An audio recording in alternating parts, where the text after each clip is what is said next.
Eh ben, écoutez, go, go, go, comme disent Vinx.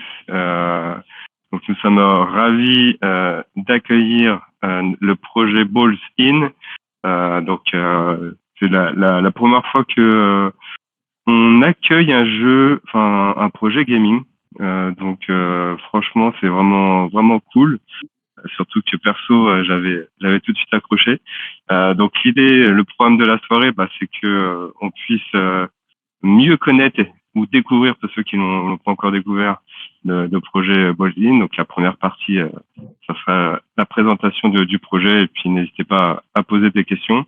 Et ensuite, en fonction de l'audience, soit on bascule sur la présentation des aristos, si peu de monde connaissent.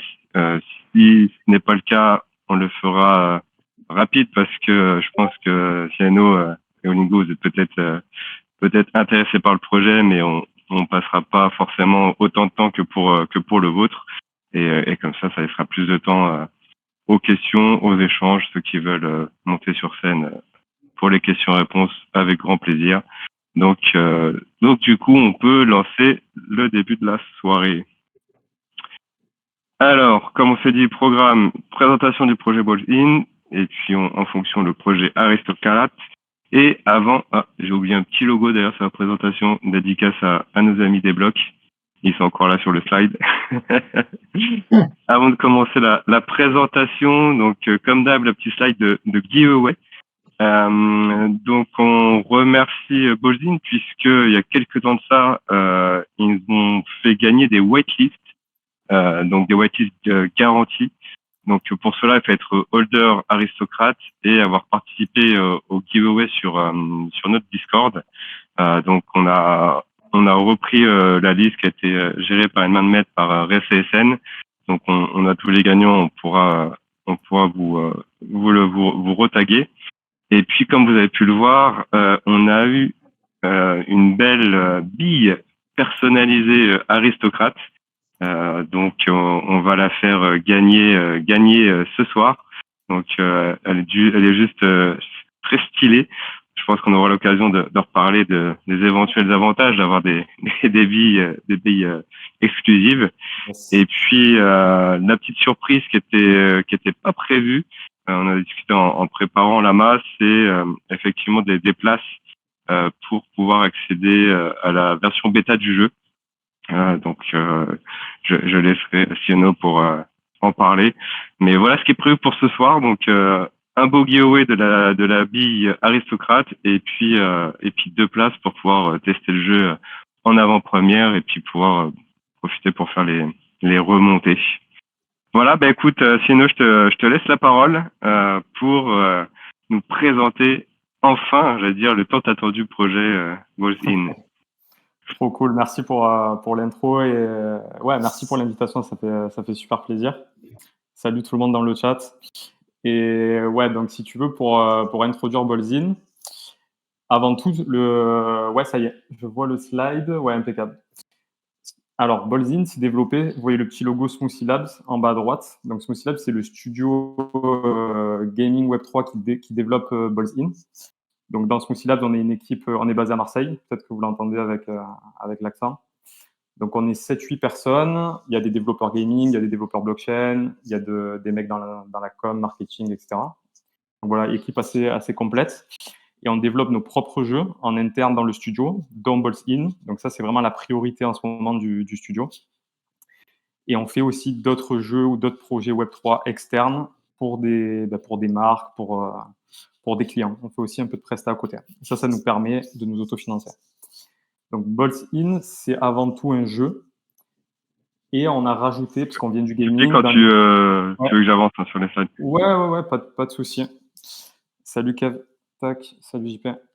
Donc, Balls In, c'est avant tout un jeu. Et ça, c'est important de le préciser. C'est que on vient du gaming. Dans l'équipe, tu as des mecs qui ont bossé chez Ubisoft, Dual4, OMA, Oniku. Donc, plusieurs studios sur des jeux de AAA, AA ou hyper casu et casual. Donc, différents types de jeux.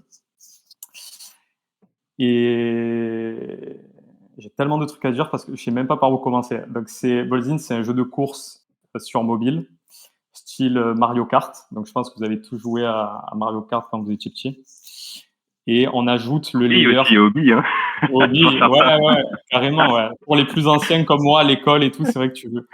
Et d'ailleurs, pourquoi on est parti sur les billes, tu vois? Ça, je rebondis sur ça. Parce que bien sûr, tu as l'aspect collectible. Donc, comme quand tu étais petit, tu jouais, tu gagnais la bille de l'autre, etc. Et que pour nous, quand on a commencé, on était deux dans le studio. Et au niveau de la prod, si tu veux, nous, on dev sur Unity. Et tu as tous les assets 3D à faire, etc. Sur Blender, sur Maya, etc. Et niveau prod, c'était faisable, en fait. Donc, petite équipe, on s'est dit, les billes, c'est cool. C'est pas des persos en 3D hyper durs à faire, etc. Tu as l'aspect collectible. Et on s'était un petit peu renseigné. C'est joué ou c'était joué dans pas mal de pays. Donc, tu as un peu ce côté-là, nostalgie de l'enfance, etc. Et donc, on s'est dit, donc, on va faire un jeu de billes de course, parce que tu as aussi le côté adrénaline qui matche bien avec la crypto. Et chaque bille sera un NFT. Alors, il va y avoir une version du jeu Web 2 classique, et ça, c'est volontaire, parce qu'on a de l'expérience sur des jeux Web 2 classiques, et on sait comment faire de l'acquisition pour amener un maximum de monde sur ce type de jeu. Donc, ça passe par des ads, ça peut passer par des influenceurs aussi, mais on n'est pas trop fan. On préfère faire des ads sur TikTok, Snap, Insta, etc. Donc ça, on a tous les process pour faire ça. Donc, il va y avoir des joueurs Web 2 et il va y avoir des joueurs Web 3. Et notre but à nous, ça va être, si tu veux, d'essayer de convertir ces joueurs Web 2 en joueurs Web 3. En leur disant, là, tu joues en version classique, mais ton asset, il t'appartient pas, t'as pas le digital ownership dessus, tu peux pas accéder à des modes de jeu Web 3. Donc, les gens Web 2 seront limités. Et pour nous, voilà, qui sommes là et qui sont Web 3, là, il te faudra un NFT pour jouer et pour accéder à différents modes de jeu. Voilà, pour faire un résumé global. Ça marche. Donc, en fait, vous, à la base, donc, grosse expérience dans la création de jeux Web 2. Donc, pas mal de jeux à vos actifs. Ouais. Et puis, cette idée, effectivement, de créer un jeu qui fait la passerelle entre le Web 2 et le Web 3, avec cette idée de billes pour se rappeler un peu notre enfance et comme tu le disais, un jeu simple et casual. Et d'accord, et avec cette ambition, du coup, de faire cette passerelle entre le Web 2 et le Web 3 et de mettre à profit tout ce que la blockchain et les NFT peuvent apporter dans ce type de projet gaming. Exactement. Et juste pour donner un peu plus de contexte, on est parti sur du casual parce que à l'époque, il y a eu une très grosse hype sur l'hyper casu, donc l'hyper casual, qui étaient des jeux, tu sais, beaucoup plus simples. Tu n'avais pas de boucle de gameplay, tu jouais juste 10 secondes quand tu n'avais rien à faire, etc. Et ça, tu as eu une hype sur ça qui s'est un peu essoufflée, qui s'est crashée, parce que les gens en avaient marre d'avoir des boucles de gameplay trop faciles, des ads dans tous les sens qui popaient dans tous les sens où tu pouvais rien faire, tu étais obligé de regarder la pub, etc. Donc ce mode, en fait, on aurait pu sortir un jeu plus rapidement en partant sur l'hyper casu, mais on l'a pas fait pour ces raisons-là. Et parce qu'on sait que si tu fais un meilleur gameplay, que les gens s'amusent, ils vont revenir, donc tu auras une meilleure rétention, ils vont passer plus de temps et potentiellement ils seront contents, ils vont acheter des assets. Donc pour nous, le casual, c'était vraiment le bon mix. Et on n'avait pas pour vocation de faire un jeu AA, AAA comme des gros jeux Web3 style, qu'est-ce que je peux te dire, Star Atlas, Illuvium, etc. Donc nous, on est vraiment sur le casual game sur mobile. Je pense que c'est un bon parti pris parce qu'on discutait, moi, je suis à fond sur Cross the Edge, enfin Cross the Edges plutôt. Ah, ils sont à Marseille aussi. Ouais, ils sont à Marseille, oui, exactement. Ils sont à Marseille et enfin, j'adore y jouer, mais tu as besoin de te poser. Tu sais que potentiellement la partie peut durer entre 5 et 10 minutes max. Et c'est vrai que quand tu lances une partie, voilà, tu sais que tu vas prendre un peu de temps et tu peux pas la lancer quand tu veux. Et c'est vrai que le fait d'avoir un jeu casual où tu te prends pas la tête, il y a que du fun et pas forcément une grosse stratégie derrière, je pense que c'est un bon parti pris. Et puis de ma vision, il y en a pas tant que ça dans l'univers du Web 3, enfin en tout cas qu'il y ait un intérêt malgré tout, parce qu'on voit des petits jeux qui sortent pour gagner du token, mais voilà, tu m'as fait la transition parfaite. Après, bon, il faut pas trop cracher dessus parce qu'ils ont quand même ouvert la voie. Tu vois, les fameux Play to Earn de l'époque, Axie, etc. Mm. Mais ouais, clairement, tu venais jouer, tu t'amusais pas, tu collectais des tokens, tu les dumpais et basta. Et voilà, t'avais pas ce côté amusant et ça, je pense que les studios et que les développeurs et quoi, ils ont compris ce truc-là, si tu veux. Donc ça a marché au début avec mais voilà, ils ont fait ce qu'ils ont pu, mais le but c'était un peu de grab aussi des sous, je pense, tu vois. Mais c'est pas grave, au moins ça fait connaître un peu le gaming dans le Web 3. Et là, les projets évoluent, il y a eu le bear market entre temps. Les gens aussi, ils ont compris ce système-là. Et nous, la conviction qu'on a, c'est que il faut que ça soit amusant, c'est la priorité. Après, les NFT, la blockchain et tout, c'est cool, tu vois. Moi, j'adore ça et j'étais rentré, voilà, il y a quelques années que pour le côté spéculatif, un peu peut-être comme tout le monde. Et après, je me suis dit, dans le gaming, quoi, on s'est dit, il y a vraiment un truc à faire. Donc, posséder ces assets, pouvoir les transférer, potentiellement, on en parlera après, mais jouer avec dans plusieurs jeux, etc.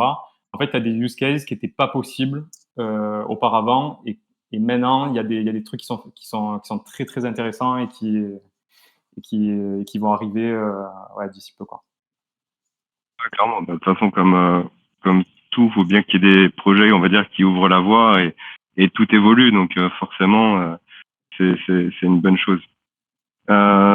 Du coup, je passe. Alors, peux-tu nous parler, bah, effectivement, un peu de ce que vous avez lancé, comment ça va fonctionner, que tu parlais effectivement de Web 2 et le Web 3.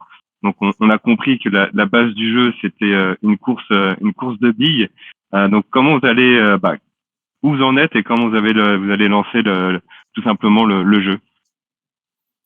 Ouais, c'est une très bonne question. Alors là, ce que tu vois à l'écran, c'est la première collection de billes.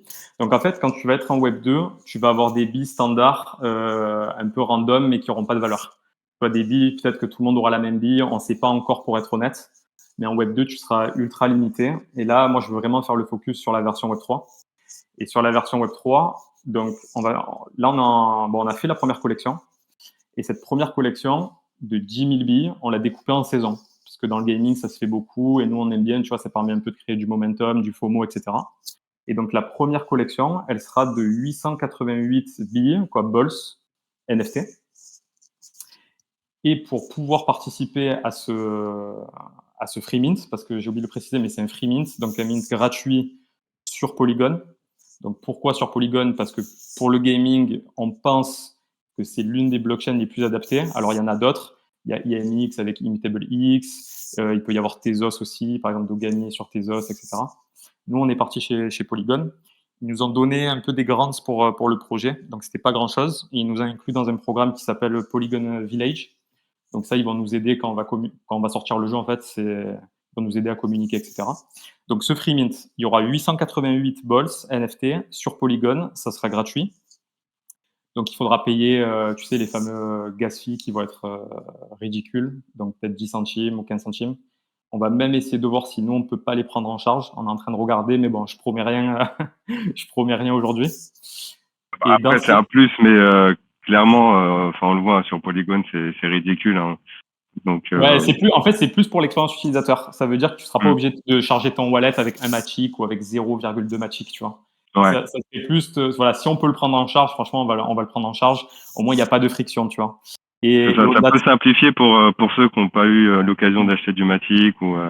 exactement. Et au-delà Hmm. de ça, tu pourras même créer un compte directement, quoi, un wallet custodial directement dans le jeu. Tu pourras connecter un MetaMask, un Trust Wallet, etc. Mais ça sera pour les mecs Web3 qui veulent pas créer de wallet interne au jeu. Mais on offrira la possibilité aussi de créer un wallet directement dans l'app. Parce qu'on pense que c'est plus pratique et après, si tu voudras sortir ton NFT, tu pourras le faire. Bon, voilà, je me suis un peu égaré, mais c'est quand même important. Mais par rapport aux billes, donc, il y a plusieurs, bien sûr, raretés sur les balls. Donc, il y a les commons, c'est celles que tu peux voir en rouge sur l'écran. Donc, ça, c'est des billes de couleur. Tu as les dots. Alors, les dots, non, là, on les voit pas. Ah, si, c'est spécial. Donc, c'est la bleue, tu sais, avec les petits pointillés. Comme quand tu étais à l'école, tu avais des billes, tu sais, avec les petits pointillés, etc. Ensuite, tu vas avoir les balls pays, donc qui vont être des balls rares. Et après, tu vas avoir les balls crypto. Donc là, on a fait pas mal de crypto. On a fait, ben là, il y a, tu vois, le BNB à l'écran. Bon, on a fait Solana, Bitcoin, Ether, Cardano, PP, Shiba. Voilà, on en a fait plein. Et pourquoi on est parti sur ça? Ben, c'est ce que je te disais tout à l'heure. Ça peut être on va pouvoir faire des courses peut-être entre les balls de différents pays ou des courses, des balls entre les différentes cryptos. Tu vois, on sait tous que voilà, on a des potes qui sont des gros holders sur Multivariate, quoi, sur IGLD, sur Ether, sur BNB, quoi, plein de trucs. Et nous, on s'est dit, voilà, on veut vraiment que les holders de ces communes-là, on s'amuse et qu'on fasse des courses ensemble. Donc, ça peut être assez drôle. Et une autre particularité, vas-y, pardon. Ouais, et du coup, par pays, donc ça veut dire que les billes ne sont pas uniques. C'est-à-dire que si par pays, tu peux avoir plusieurs billes, c'est ça? Ouais, tu peux avoir plusieurs billes par pays. Et ce qu'on a fait, c'est que les pays, ça on l'a jamais trop dit, mais c'est cool d'en parler. Les pays qui sont crypto-friendly, tu vois là, tu vois le Salvador à Ouais. l'écran. On a mis la Suisse, on a mis le Portugal. Tu vois, tous ces pays-là qui sont crypto-friendly, il y a très peu de billes. Tu vois, on a fait exprès. Et après, après on a fait d'autres pays pour. Je crois que celui qu'on voit en haut à gauche, je crois que c'est les Seychelles. Je crois que c'est le drapeau des Seychelles. Je suis pas sûr. Mais on a fait pas mal de pays. Donc, c'est possible qu'il y ait plusieurs billes par pays. C'est tout à fait possible. Et du coup, je rebondis sur cette whitelist avec le free mint garanti. Donc, j'en profite parce que j'ai retrouvé la liste et je vois il y a des holders et restos qui sont dans l'audience.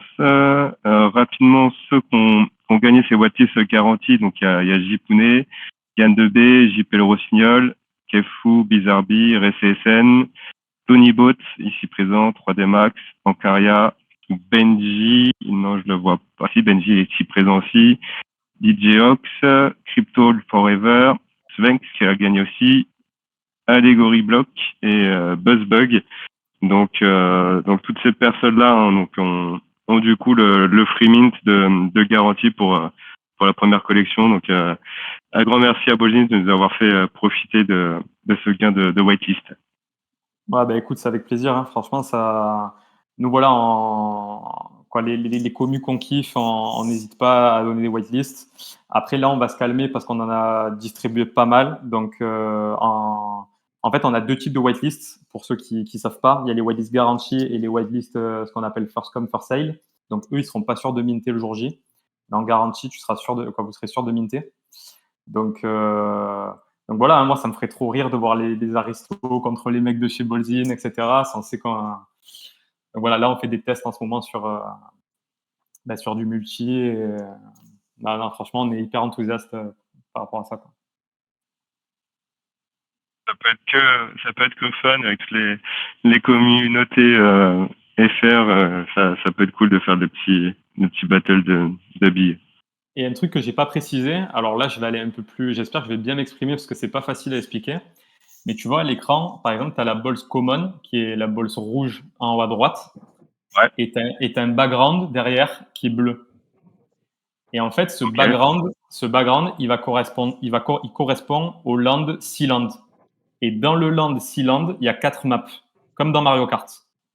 Exact, ouais, c'est ce que j'ai pu voir. C'est ça qui est cool, en fait. T'as différentes landes que tu peux accéder uniquement si t'as le background qui correspond. Exactement. Et en fait, ce qui peut se passer, c'est que tu peux minter une bolse common, mais avoir un background de fou derrière. Par exemple, un background style Jungle Land ou Winterland, qui sont des backgrounds rares.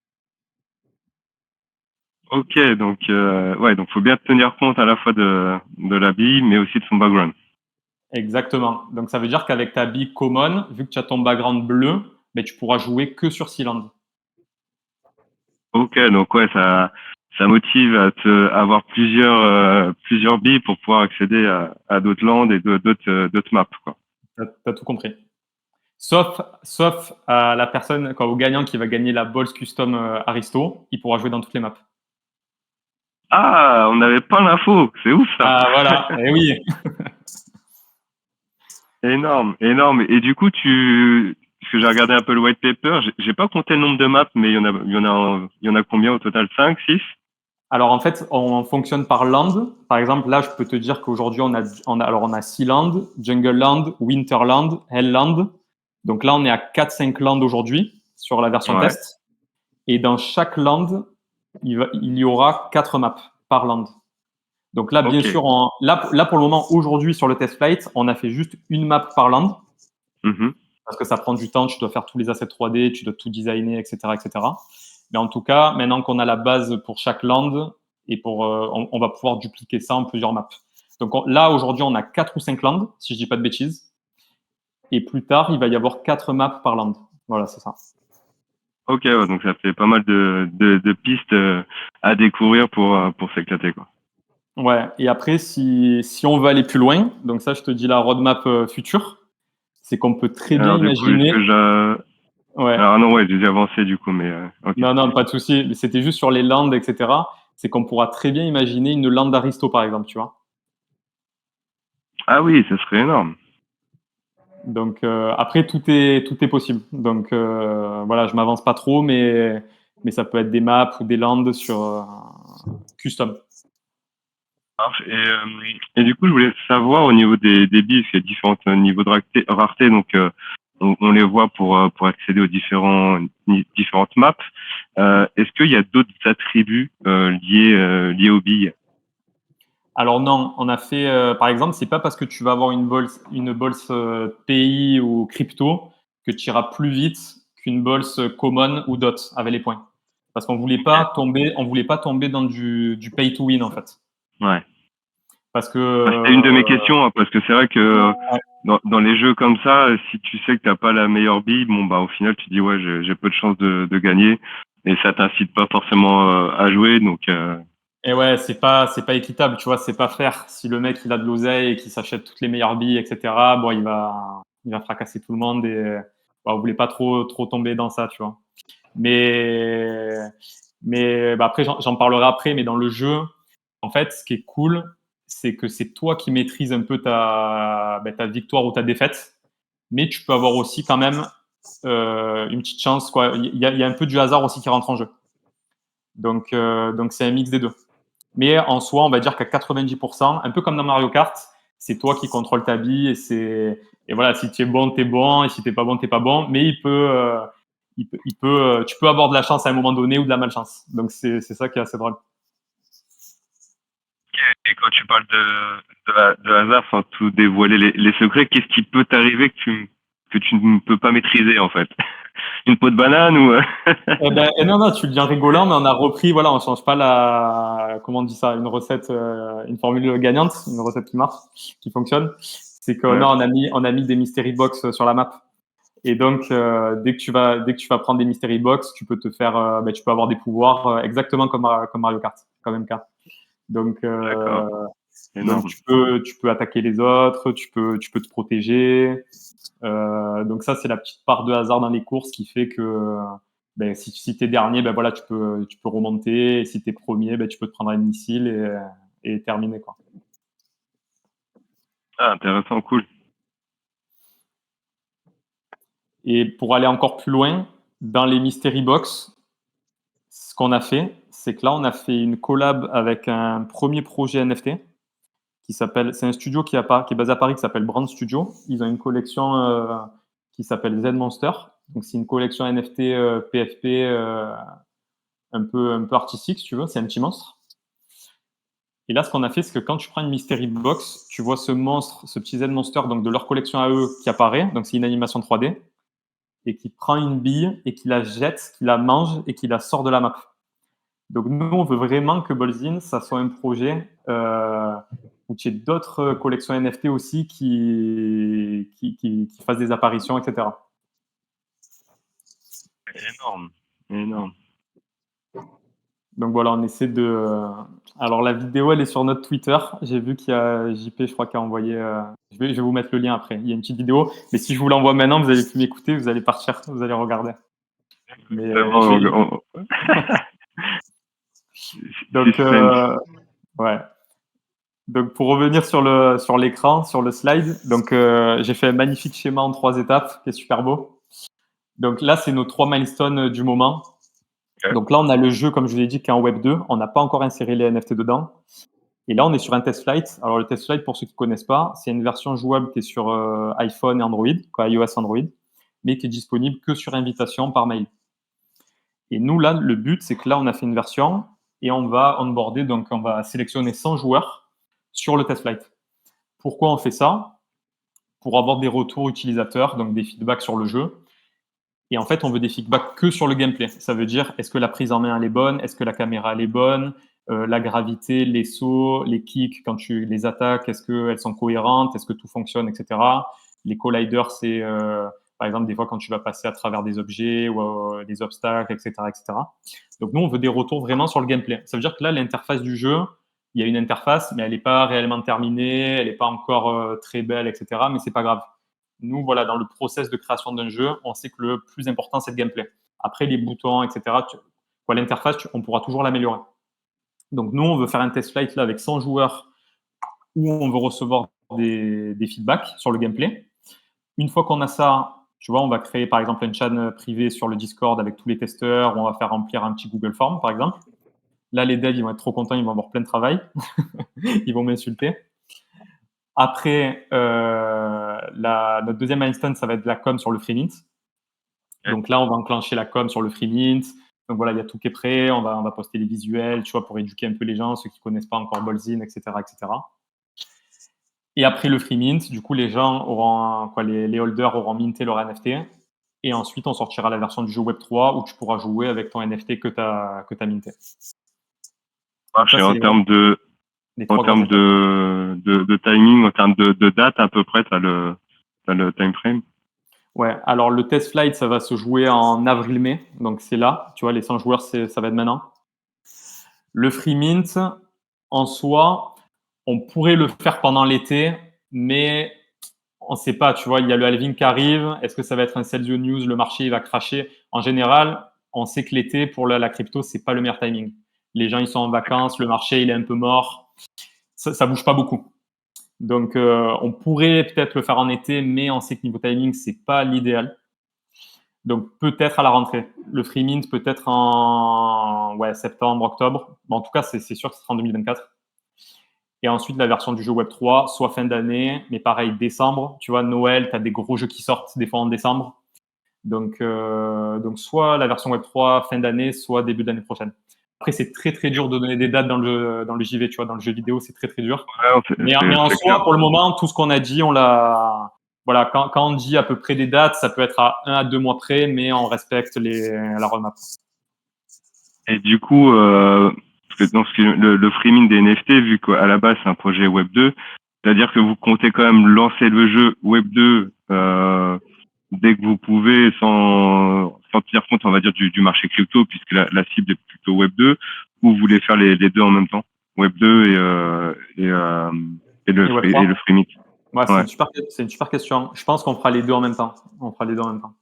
Parce qu'en fait, pour lancer un jeu Web 2, tu vois, même par exemple, bon là, il est sur Test Flight, mais j'ai juste à appuyer sur un bouton et on le voit sur le store. Bon, le jeu, il sera pas fini, mais en soi, tu peux le publier rapidement sur le store. Le problème, si tu fais ça, c'est que si tu n'as pas de budget marketing pour faire des ads, parce que malheureusement, dans le jeu vidéo et dans toutes les applis mobiles d'ailleurs, il n'y a pas que les jeux vidéo, il te faut un budget d'ads pour l'acquisition. Ça veut dire que tu vas faire des pubs sur, comme je t'ai dit tout à l'heure, sur différents réseaux, Facebook, Apple, Insta. Tu sais, quand tu te balades sur Insta, télécharger cette app, télécharger ce jeu, c'est gratuit, tu as la petite vidéo, gameplay drôle, etc. Donc, en fait, nous, il faudrait qu'au niveau timing, on ait un petit budget d'acquisition et que le marché crypto soit pas trop dégueu. Et là, on lancerait, on va lancer les deux en même temps. D'accord. Et nous, notre but, voilà, si on arrive vraiment, et nous, on a vraiment cette forte conviction, c'est de faire, parce que tu vois, des jeux Web3 qui cartonnent. Alors, tu vois, tu as des très bons jeux. Je sais que tu as Benji Banana, tu avais le Doki Dash de Yuga Labs aussi. Ils ont eu pas mal de joueurs. Mais tu vois, tu n'as pas eu pour le moment, en tout cas à ma connaissance, un gros banger qui fait 500 000 joueurs actifs par mois, tu vois. Tu vois, en jeu Web3, tu es quand même limité en termes de volume de players. Donc, en fait, nous, ce qu'on aimerait... Ouais. Même que tu regardes Cross the Edges, je suis pas sûr qu'il dépasse les 5000 joueurs par mois. Hein. Ouais, après, alors il faudrait regarder les datas. Tu vois, tu as des tools pour traquer ça. Donc, il faudrait checker. Mais ce que je veux te dire par là, c'est quoi? Ta base de joueurs Web3, elle est quand même limitée. Et nous, on aimerait vraiment aussi voilà, cibler ce public Web 2. Et une fois qu'ils sont dans le jeu, tu vois, après, les éduquer, c'est un grand mot, tu vois. Mais tu vois, avec un petit pop-up, tu vois, qu'est-ce qu'un NFT, qu'est-ce que le digital ownership, tu veux accéder à d'autres modes de jeu, mint ton NFT gratuitement. Donc voilà, nous, on est vraiment dans cette démarche-là.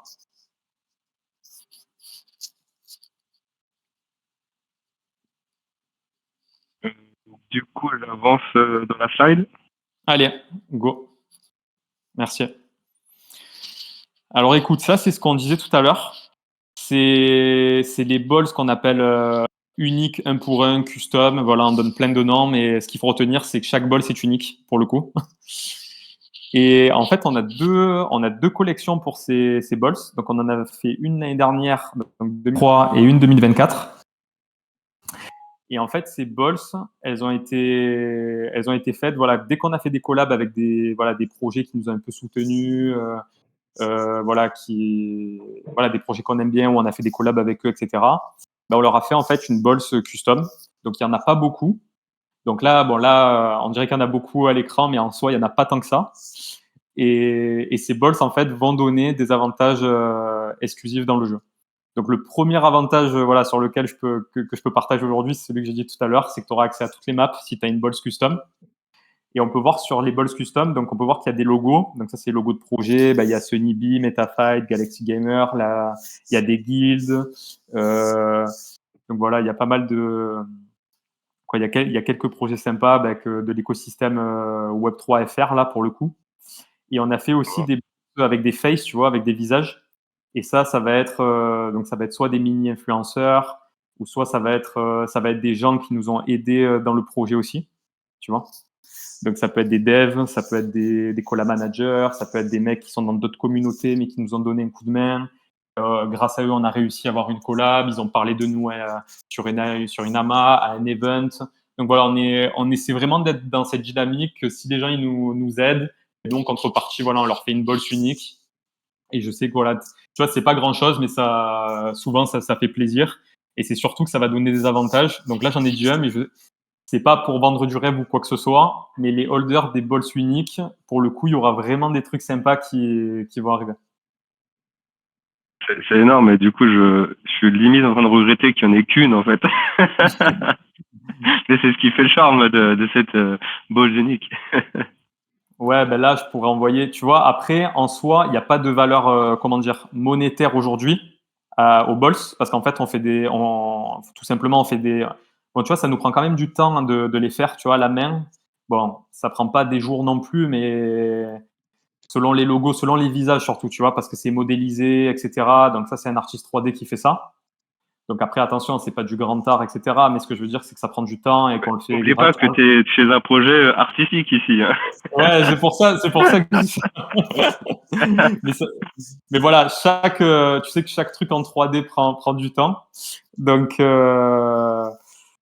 pourquoi je disais ça? Ouais, parce que tu m'as perturbé.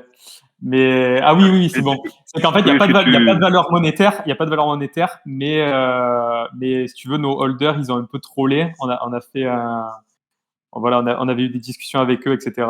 Je vous mets les deux collections dans le chat. 2023 et 2024.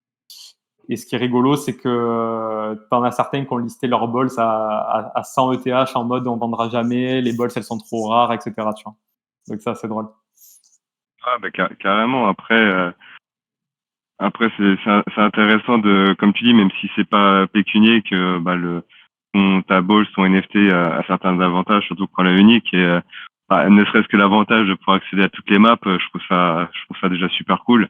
Donc après, à voir s'il y en aura d'autres, mais rien que déjà Ouais, ça, je trouve ça fun et cool. il y aura d'autres avantages, pour le coup, il y aura d'autres avantages très très cool. Et ouais, les 100 ETH, c'est vraiment pour troll, quoi. C'est vraiment pour s'amuser. On sait très bien que voilà, ça sera pas vendu à 100 ETH, mais c'est plus pour la com et pour faire parler du projet. Mais du coup, voilà, on essaie d'être un peu innovant sur ça, tu vois. Peut-être qu'il y aura accès à des modes de jeu particuliers. Voilà, j'en dis pas plus, mais du coup, ouais, il y aura une balls unique Aristo et celui qui va la gagner, franchement, ça sera vraiment très très cool pour lui. Carrément, je vois que Yann a déjà dit que la team pouvait participer. Mais ouais, effectivement, elle donne envie, cette Balls. Du coup, si on avance, ok, on est donc sur la team, ok. Ouais, donc sur la team, donc il y a Arnaud en haut à gauche qui est CTO. Après, vous me voyez moi, donc Cyril, CMO de. En fait, il y a marqué Balls in Team, mais c'est Smoothie Labs, hein, c'est plus le studio qu'il y a derrière. Mais donc voilà, c'est un peu plus global. Après, il y a Clément qui est sur la com, mais plus la com Web 2 pour le coup. Il est moins dégène Web 3, etc.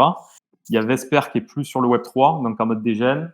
Et après, bon, j'ai pas pu mettre tout le monde parce on a d'autres devs aussi qui bossent en back.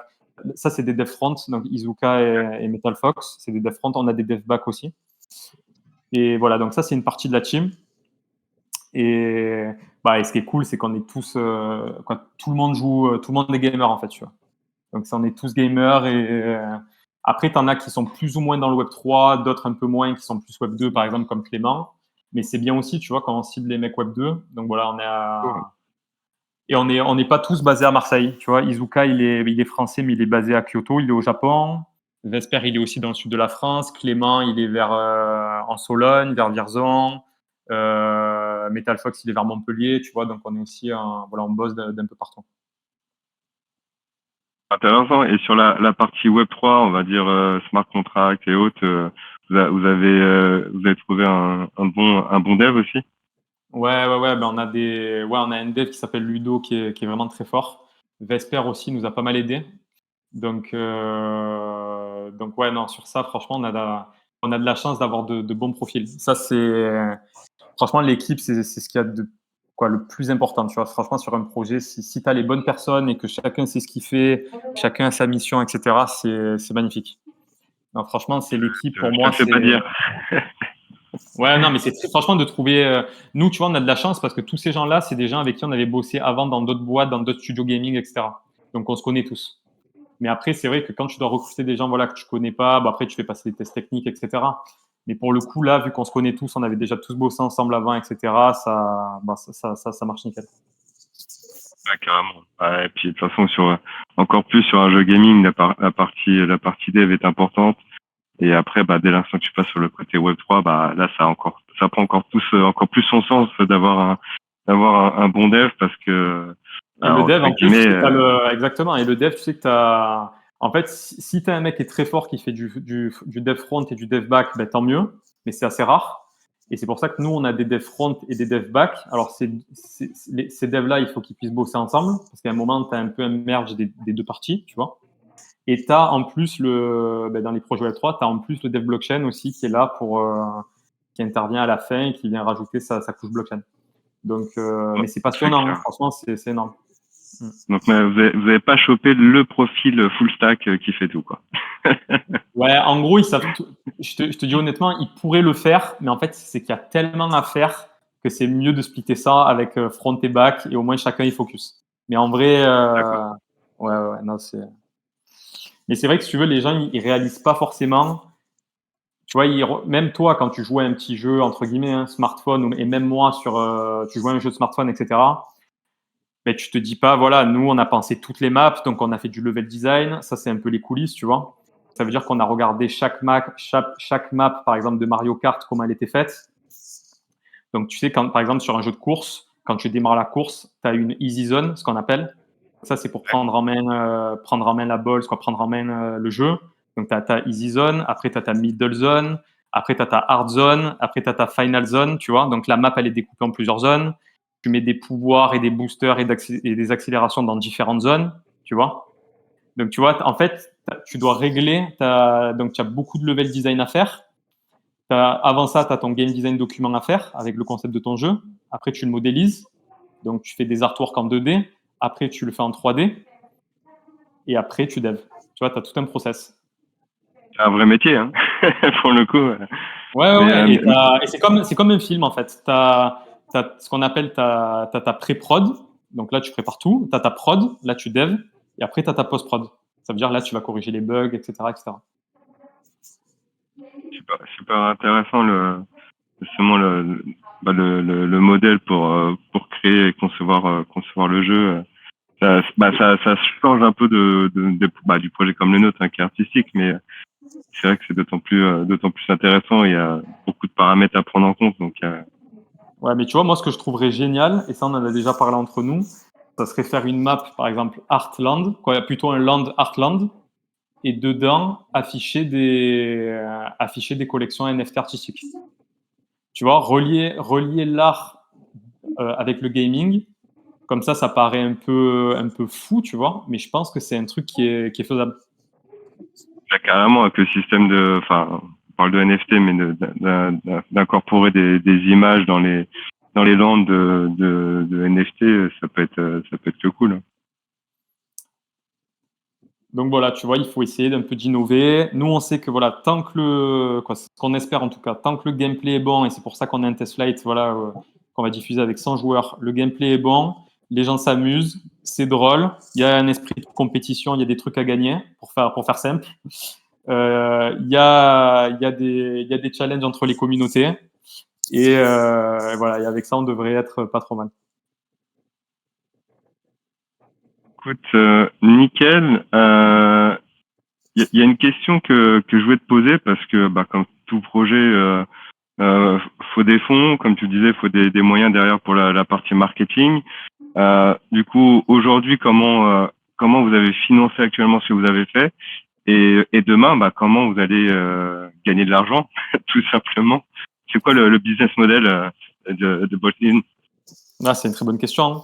Ben, un jeu, ça coûte, comme tu le dis, ça coûte très très cher à financer. Alors, tout dépend le type de jeu. Bon, là, on est sur du casu, ça commence à coûter assez cher. L'hyper casu, un peu moins. Et quand tu passes sur des jeux AA, AAA, style ben, Cross the Edge, Call of, Ouais, FIFA, GTA, bah ça c'est en voilà, millions là. ça, c'est en millions. Ben, le prochain GTA, c'est 1 milliard d'euros le budget, hein. Ah ouais. Et l'ancien, voilà, c'était il y a 10 ans, c'était 260 millions.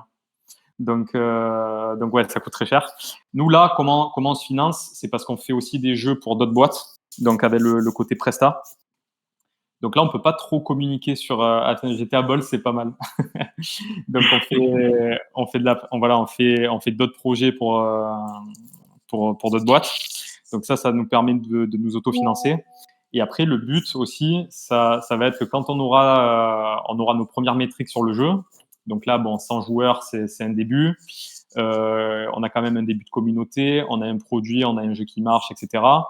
Donc voilà, on a quand même pas mal d'éléments, si tu veux, on a un genre de package qui fait que je pense qu'on essaiera d'aller chercher des fonds à un moment donné, tu vois.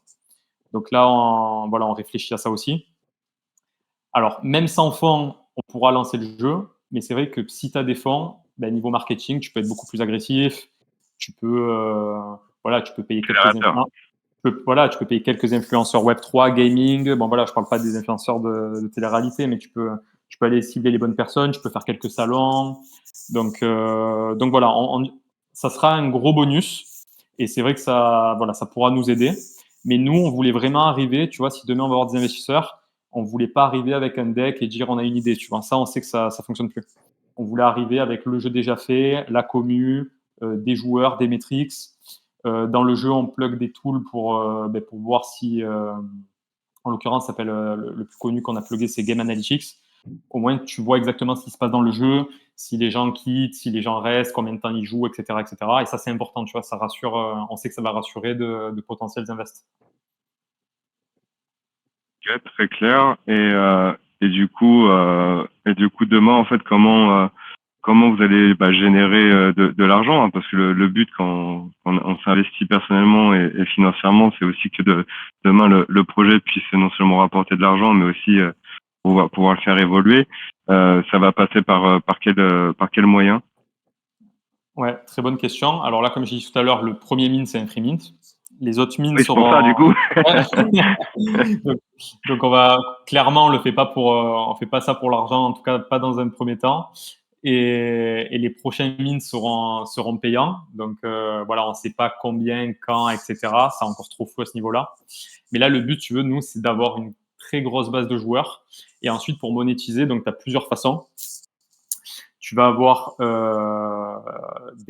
comment dire ça? En gros, ben, je l'ai un peu évoqué tout à l'heure, par exemple, des marques ou des projets qui voudront avoir, par exemple, leur land et leur map. Tu vois, on peut très bien imaginer demain la map ou le land de Coca-Cola, par exemple. Donc ça, c'est un truc possible et on a déjà parlé avec certains projets, certaines marques qui seraient prêtes à payer pour avoir. Après, il faut avoir des joueurs, hein, tu vois, c'est ça le truc. Bon, le haut Mais des niveau marques, qui joue. voilà, mais il y a des marques qui seraient prêtes à payer. En gros, elles veulent pas s'embêter à développer un jeu entier ou qui va prendre des mois pour leur commu. Et ben nous, on peut leur faire une map custom, etc. Donc ça peut permettre de financer un peu Bolzin. Et après, pareil, dans le même état d'esprit, on a commencé à insérer des ads dans le jeu. Mais là, attention, ça ne sera pas des ads, tu sais, où ça s'affiche full screen, tu es obligé d'attendre 60 secondes. Ça te fracasse un peu. Ton gameplay. Ouais, exactement. Ça te tue l'expérience utilisateur. Donc, nous, ce qu'on a fait, c'est qu'on a prévu des ads, mais un peu immersifs, tu vois, à l'intérieur du jeu. Comme en Formule 1 ou dans les matchs de foot, tu vois, tout autour du terrain. Donc là, on a prévu des emplacements publicitaires. Donc, on a fait quelques tests. On a fait gagner des emplacements là, à des projets Web3, donc à des exchanges, à des projets de consulting Web3. Voilà, ça, c'était des potes, tu vois, donc c'était gratuit. Donc, nous, ça nous a permis de faire des emplacements. On a commencé à mettre des ads comme ça. Et après, c'est toujours pareil. Plus tu as de joueurs, plus tu vas pouvoir monétiser ces encarts publicitaires, plus tu vas avoir de marques ou de potentiels projets NFT qui vont vouloir faire des maps dans Bolzin, et plus on fera des collections payantes de balls. Donc, tu vois, ça pourra être des balls en 3D, en 3D animés. On pourra faire des lands aussi. Mais voilà, ça viendra vraiment dans un second temps. Moi, je pense qu'une fois que tu as la commu et que les gens y restent et qu'ils s'amusent, après, tu pourras toujours trouver un moyen de monétiser. Mais le plus dur, c'est que les gens y restent dans le jeu. En fait, avoir des joueurs, ça peut paraître un peu prétentieux ce que je vais dire. Si tu as un budget marketing, c'est pas très très dur.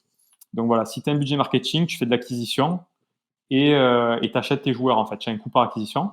Mais après, est-ce que les gens vont rester et est-ce que les gens vont dépenser de l'argent dans ton jeu ou vont acheter des NFT dans ton jeu? Ça, c'est une autre histoire. Ça, c'est la conversion en fait. Donc voilà, plusieurs idées pour monétiser le jeu. Mais là, c'est vrai que la prio, alors ça sera soit une levée de fonds qui nous aidera aussi, soit on aura beaucoup de joueurs et à ce moment-là, on pourra monétiser. Et du coup, si on parle un peu objectif, c'est quoi ta cible? Qu'est-ce que tu vises et à quelle échelle en termes de nombre de joueurs Web 2 et après plus tard Web 3? Ouais, je réfléchis en même temps que tu me parles. Franchement, en joueur Web 2, si on peut arriver à 100, le minimum pour moi, c'est 100 000 utilisateurs par mois. Donc ça peut paraître beaucoup, mais pour un jeu Web 2 c'est pas énorme. Comparé à des jeux Web 2 qui marchent très bien, c'est pas ouf. Donc tu vois, si on est à les mêmes 50 000, 100 000 utilisateurs par mois en Web 2, ça sera déjà très très bien. Et après, en Web 3, là, franchement, c'est une inconnue. Donc, je ne veux pas te mentir et je ne veux pas te sortir un chiffre au hasard. Mais nous, on pensera, je pense, un peu différemment. On se dit, par exemple, si on a 100 000 joueurs Web 2, ben, par exemple, le taux de conversion de ces 100 000 joueurs Web 2, ben, par exemple, s'il y a juste 3% de ces 100 000 joueurs-là qui viennent en Web 3, ça fera déjà 3 000 joueurs. Tu vois?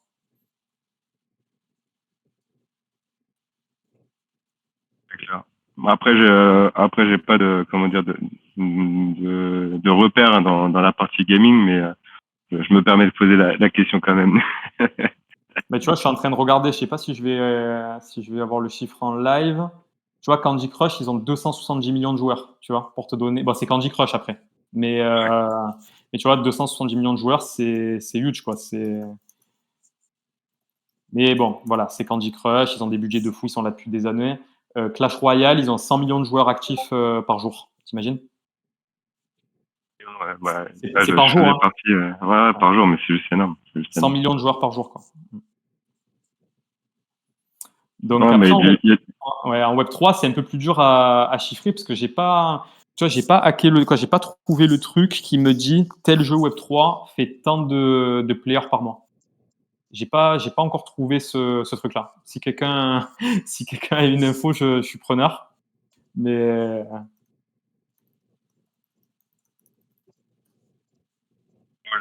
de l'OM, ouais, ça serait stylé. Ben, tu le dis en rigolant, mais on a fait une bolsine personnalisée de Mandanda à l'époque parce que on avait un contact en commun et c'était faire une action caritative. Donc, on a fait sa bolse. Et on a fait la bolse de Snoop aussi, de Snoop Dogg. Et ça, pour troller. Stylé. Ouais, et pour troller un peu, on lui a fait un airdrop dans son wallet. Donc, officiellement, il l'a dans son wallet. Après, est-ce qu'il l'a vu ou pas? Ça, c'est une autre histoire. Mais Snoop Dogg est holder Bolsine. Ouais, Si pour tu vas, la bourse, ouais, si tu vas sur OpenSea, tu le vois, il a dans son wallet, etc. et pour la bourse Mandanda, vous êtes inspiré de la fresque à son effigie à Marseille ou pas, en mode Saint Mandanda? Ah non, non, je crois qu'on n'a pas fait ça, mais on aurait pu, ouais. Mais après, tu vois, il suffit que, je me projette un peu, il suffit que on ait quelques influenceurs crypto aussi qui aiment bien le projet.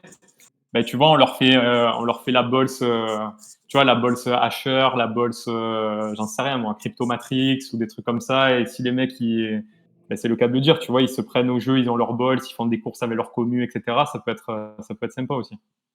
Bah, carrément. Et après, comme tu le dis bien, enfin, c'est bien, tout l'enjeu, c'est de kiffer le jeu et de venir jouer parce qu'on a juste envie de jouer, en fait, sans avoir une volonté de gagner quelque chose, des tokens ou de l'argent, mais de venir rien que pour prendre du plaisir et t'as déjà gagné. Après, derrière, ça suivra.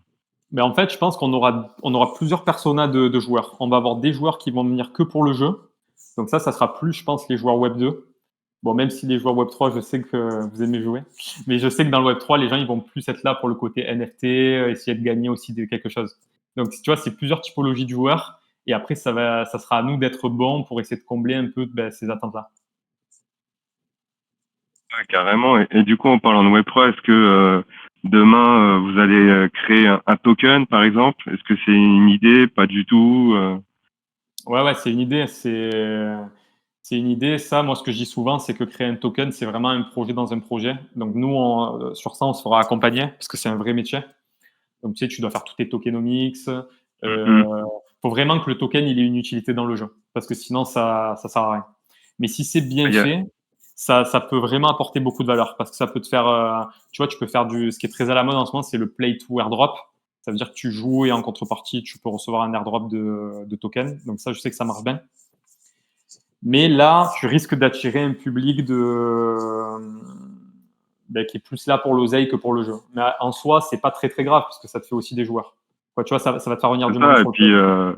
et vu comme tu le disais, c'est pas parce que tu as beaucoup d'argent que tu cheats le jeu. Donc, au final, c'est notre population, mais ça n'a pas d'incidence dans le gameplay ou dans le fait de gagner ou de perdre, quoi. Donc, Exactement. Et tu vois, et au-delà de ça, si je vais un peu plus loin, c'est que nous, on aimerait bien créer un token Smoothie Labs, pas que Bolzin. Ça veut dire que si demain on fait plusieurs jeux casual et c'est clairement c'est le but, voilà, c'est l'objectif, c'est qu'en fait ça soit un peu le token de l'écosystème de jeux Smoothie Labs et que ce token-là tu puisses l'utiliser dans différents jeux. Ça serait vraiment le top. en fait, ce qui est bien, c'est qu'il y a énormément de possibilités et puis c'est toujours bien de se projeter à long terme parce que sinon tu t'arrêtes, on va dire, tu t'arrêtes trop tôt.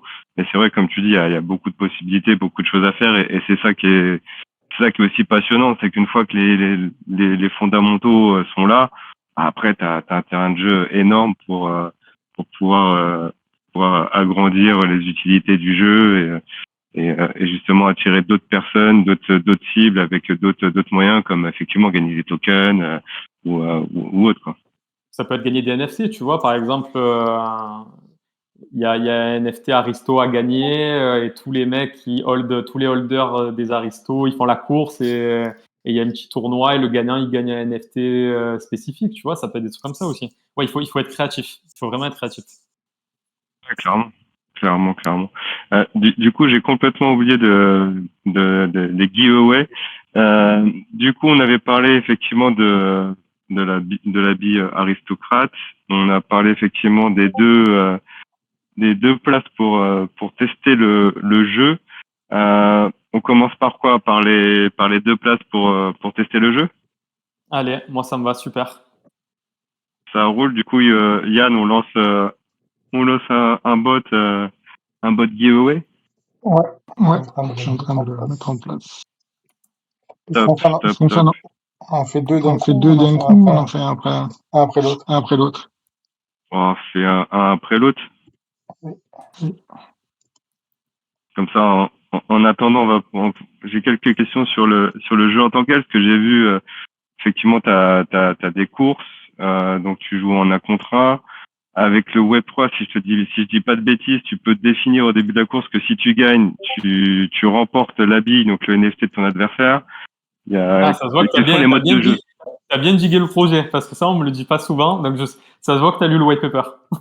Je te l'ai dit, hein, hier, quand on a fait la prépa, ou je sais même plus si c'était hier ou aujourd'hui, ça passe vite, je t'ai dit, j'ai lu le white paper, mais faut que je m'y replonge parce que, en première lecture, t'as des infos, mais en deuxième, tu peux creuser un peu plus. Ouais, franchement, bien joué, ça fait plaisir. Alors ça, on est en train de voir effectivement pour avoir un mode de jeu donc Web 3. Donc ça, les joueurs Web 2 n'auront pas accès à ce mode de jeu-là. Mais comme quand tu étais à l'école, en fait, tu vois, quand tu jouais contre quelqu'un ta bille, ben, si tu gagnes la course, tu peux potentiellement gagner la balls de l'autre. Alors c'est un peu hardcore, tu vois, parce que là, les balls, elles auront de la valeur. Et après, nous, on est en train de voir aussi pour pas que ça tombe dans le gambling, tu vois. Donc nous, on veut pas, voilà, on veut respecter la loi. Donc il faudra que ça respecte voilà, il faut s'assurer que ce soit faisable. Nous, on pense qu'on se fait accompagner pareil, tu vois, par des avocats, etc., parce qu'on ne veut pas faire n'importe quoi. Mais nous, on pense que c'est possible. Et moi, je trouverais ça ouf, tu vois, on joue tous les deux. Et si tu me bats, tu remportes ma balls, elle a de la valeur. Donc, ça serait un mode de jeu Web3, ouais. Ça serait énorme. Imagine, tu mets en jeu la balls aristocrate qui te permet d'accéder à tous les lands, ou même si tu veux te faire ta petite collection perso et c'est cool. En plus, si tu en gagnes une, vas-y. Je vous coupe le giveaway est en place. Il n'y a que 9 participants pendant qu'une dizaine. C'est pour ça que je vous coupe. Je vais remettre le truc dans le lien. Dans le chat. Ouais, moi je clique aussi, hein, parce que si je peux tester, ça serait cool. En plus, pas plus tard qu'aujourd'hui, je cherchais un petit jeu casual là, sur iPhone, là. Je tombais que sur des trucs relous avec trop de pubs. Je dis bon, on va attendre Balls In. Je te dis un petit hack. Si tu te mets en mode avion, des fois, tu n'as pas les pubs. Mais maintenant, les devs, ils captent que le tel, il est en mode avion, donc tu peux pas lancer la partie. Mais certains oublient ce truc-là, ouais. C'est de ça, t'as pas accès au giveaway? Non, il est pas un giveaway spécial holder. Ouais, mais normalement, ce giveaway, c'est pour les présents, c'est pas pour les holders Aristo, contrairement à l'Aristo Bulls. En plus, c'est Waterman tu as accès à tout. Flotim, tu n'as pas accès au salon ou tu peux pas cliquer?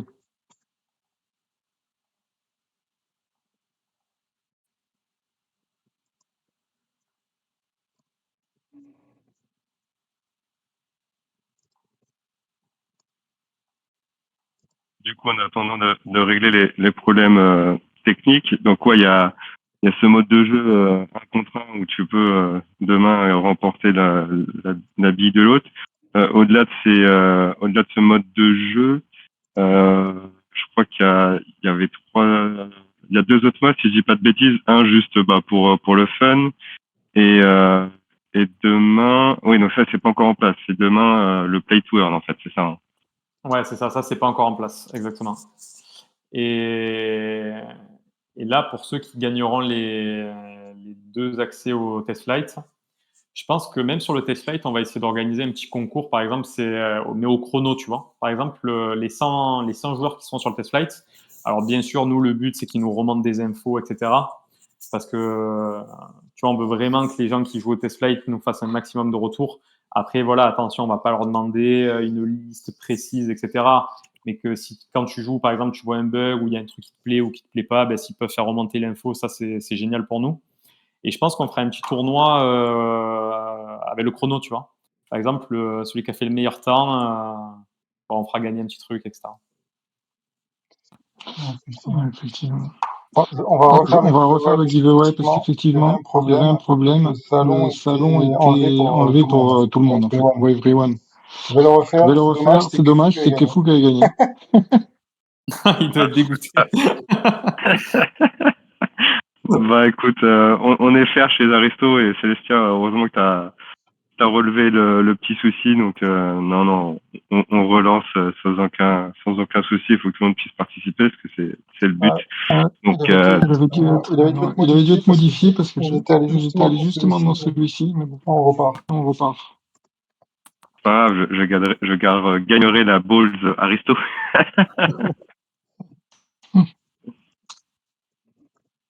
Non, bah écoute, très cool. Je regarde s'il y avait d'autres choses.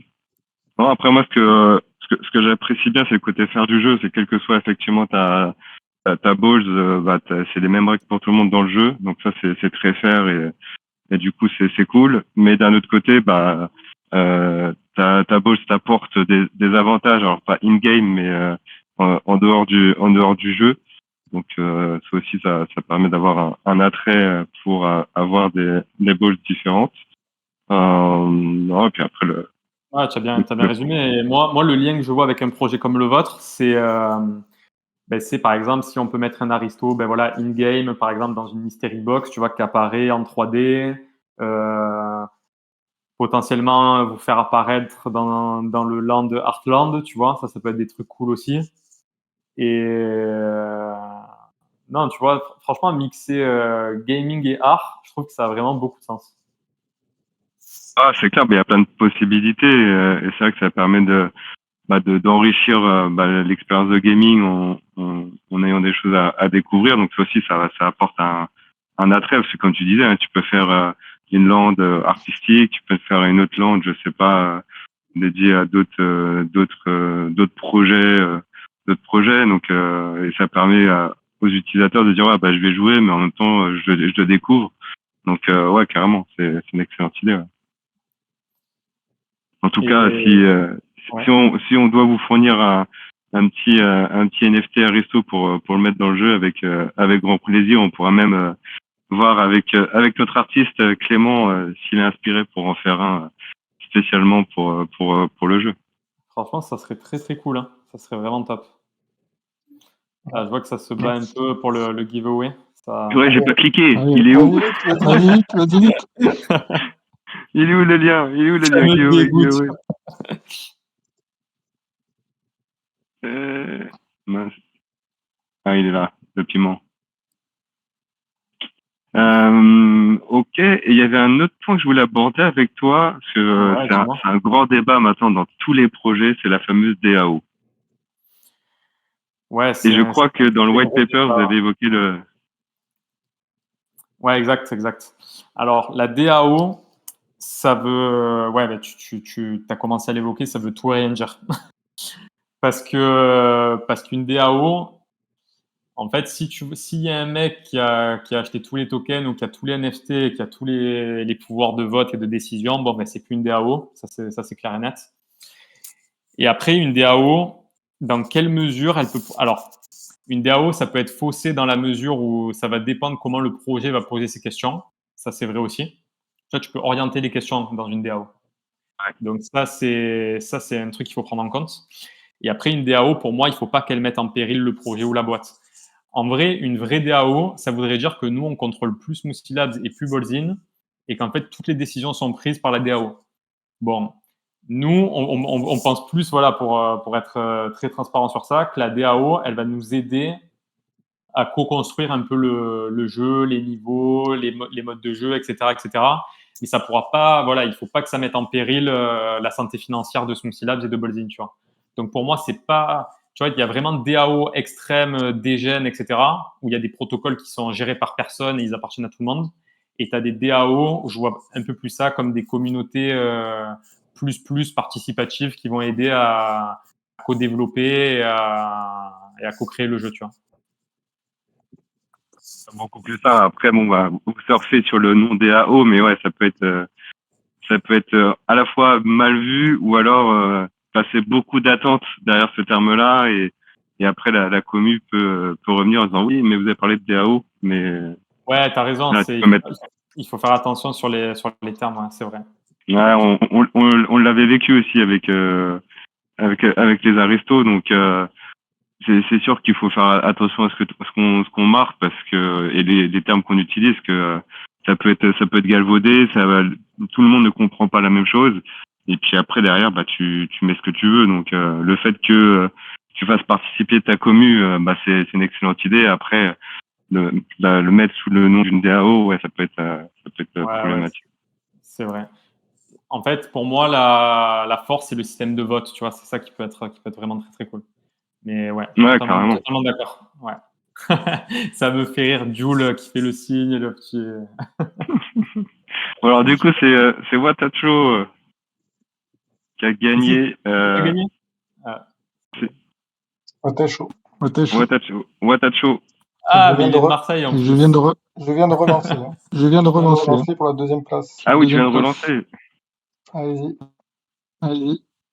Bon, Watacho, un petit clin d'œil, bien vu, hein. Ah ben GG à toi. Eh ben tu rigoles, mais je crois que Jules, il a fait un truc NFT ou Web3. Je sais pas ce qu'il a fait exactement, mais je crois qu'il y avait une initiative. Mais bon, de là à lui envoyer une bolse.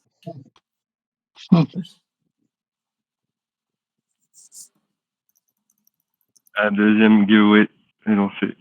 Bah écoute, moi, je crois que j'ai pas d'autres questions.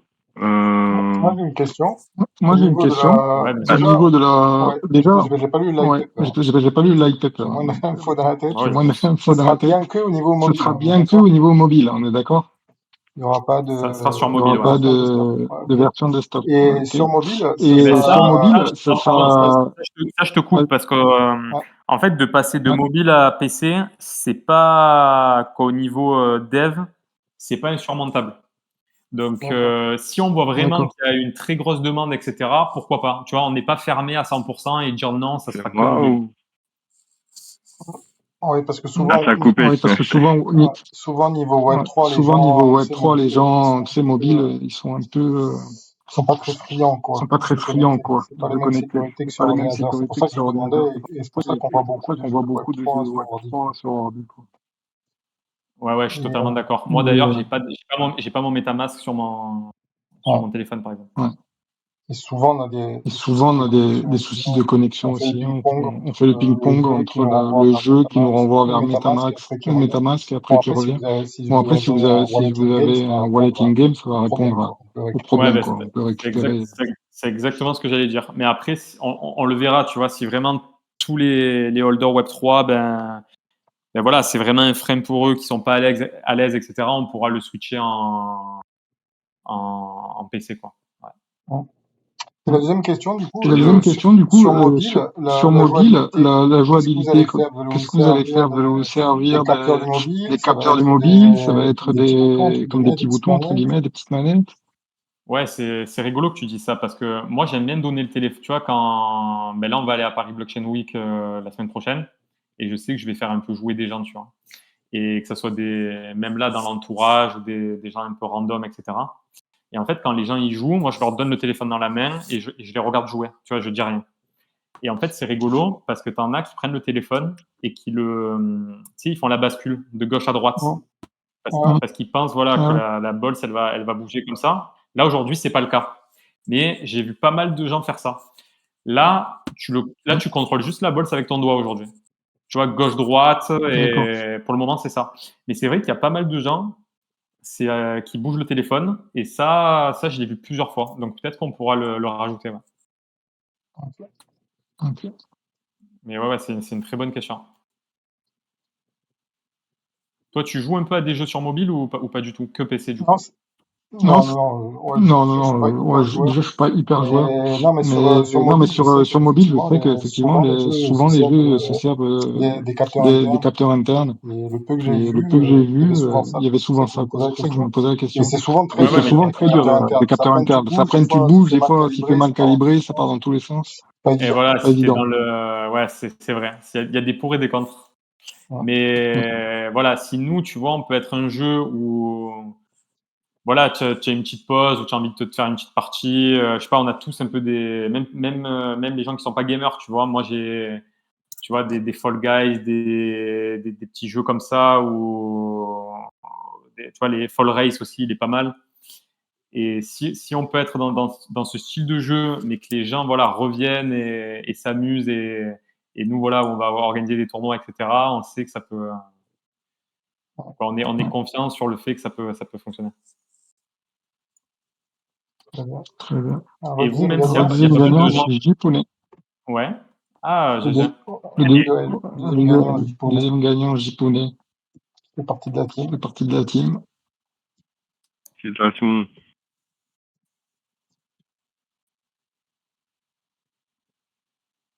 Vas-y, je t'avais coupé. Excellent. Vas-y, je t'avais coupé.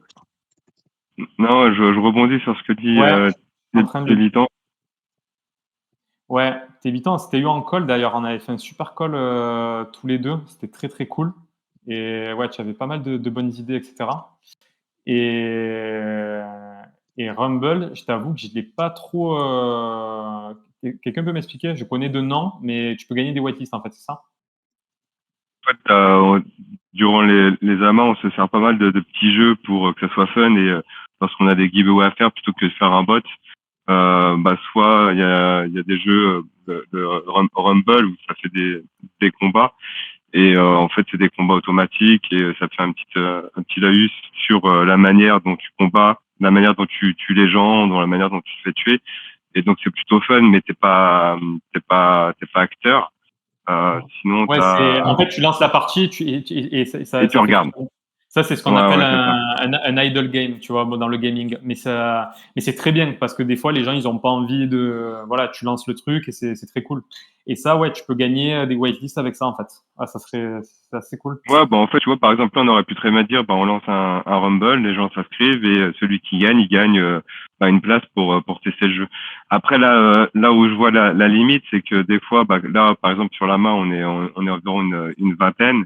Lancer une partie de Boltin à 20, c'est pas prévu. Ouais, d'ailleurs, est-ce que c'est prévu de faire une partie à 3, 4 Ouais, le maximum. C'est que des one-to-one. Non. Là sur le test flight, il y a 8 bots. Donc en tout, il y a 8 joueurs. D'accord. Ouais. Donc tu fais des parties entre 6 et 8. Ouais. Mais j'ai compris l'idée, ouais. Ça veut dire, par exemple, il y a un projet qui pourrait très bien venir nous voir. Ils veulent faire gagner un NFT ou des whitelists. Et le gagnant de la course, par exemple, pourrait gagner le lot, quoi. Ouais. Ah, c'est une très bonne idée, hein. Ouais, carrément.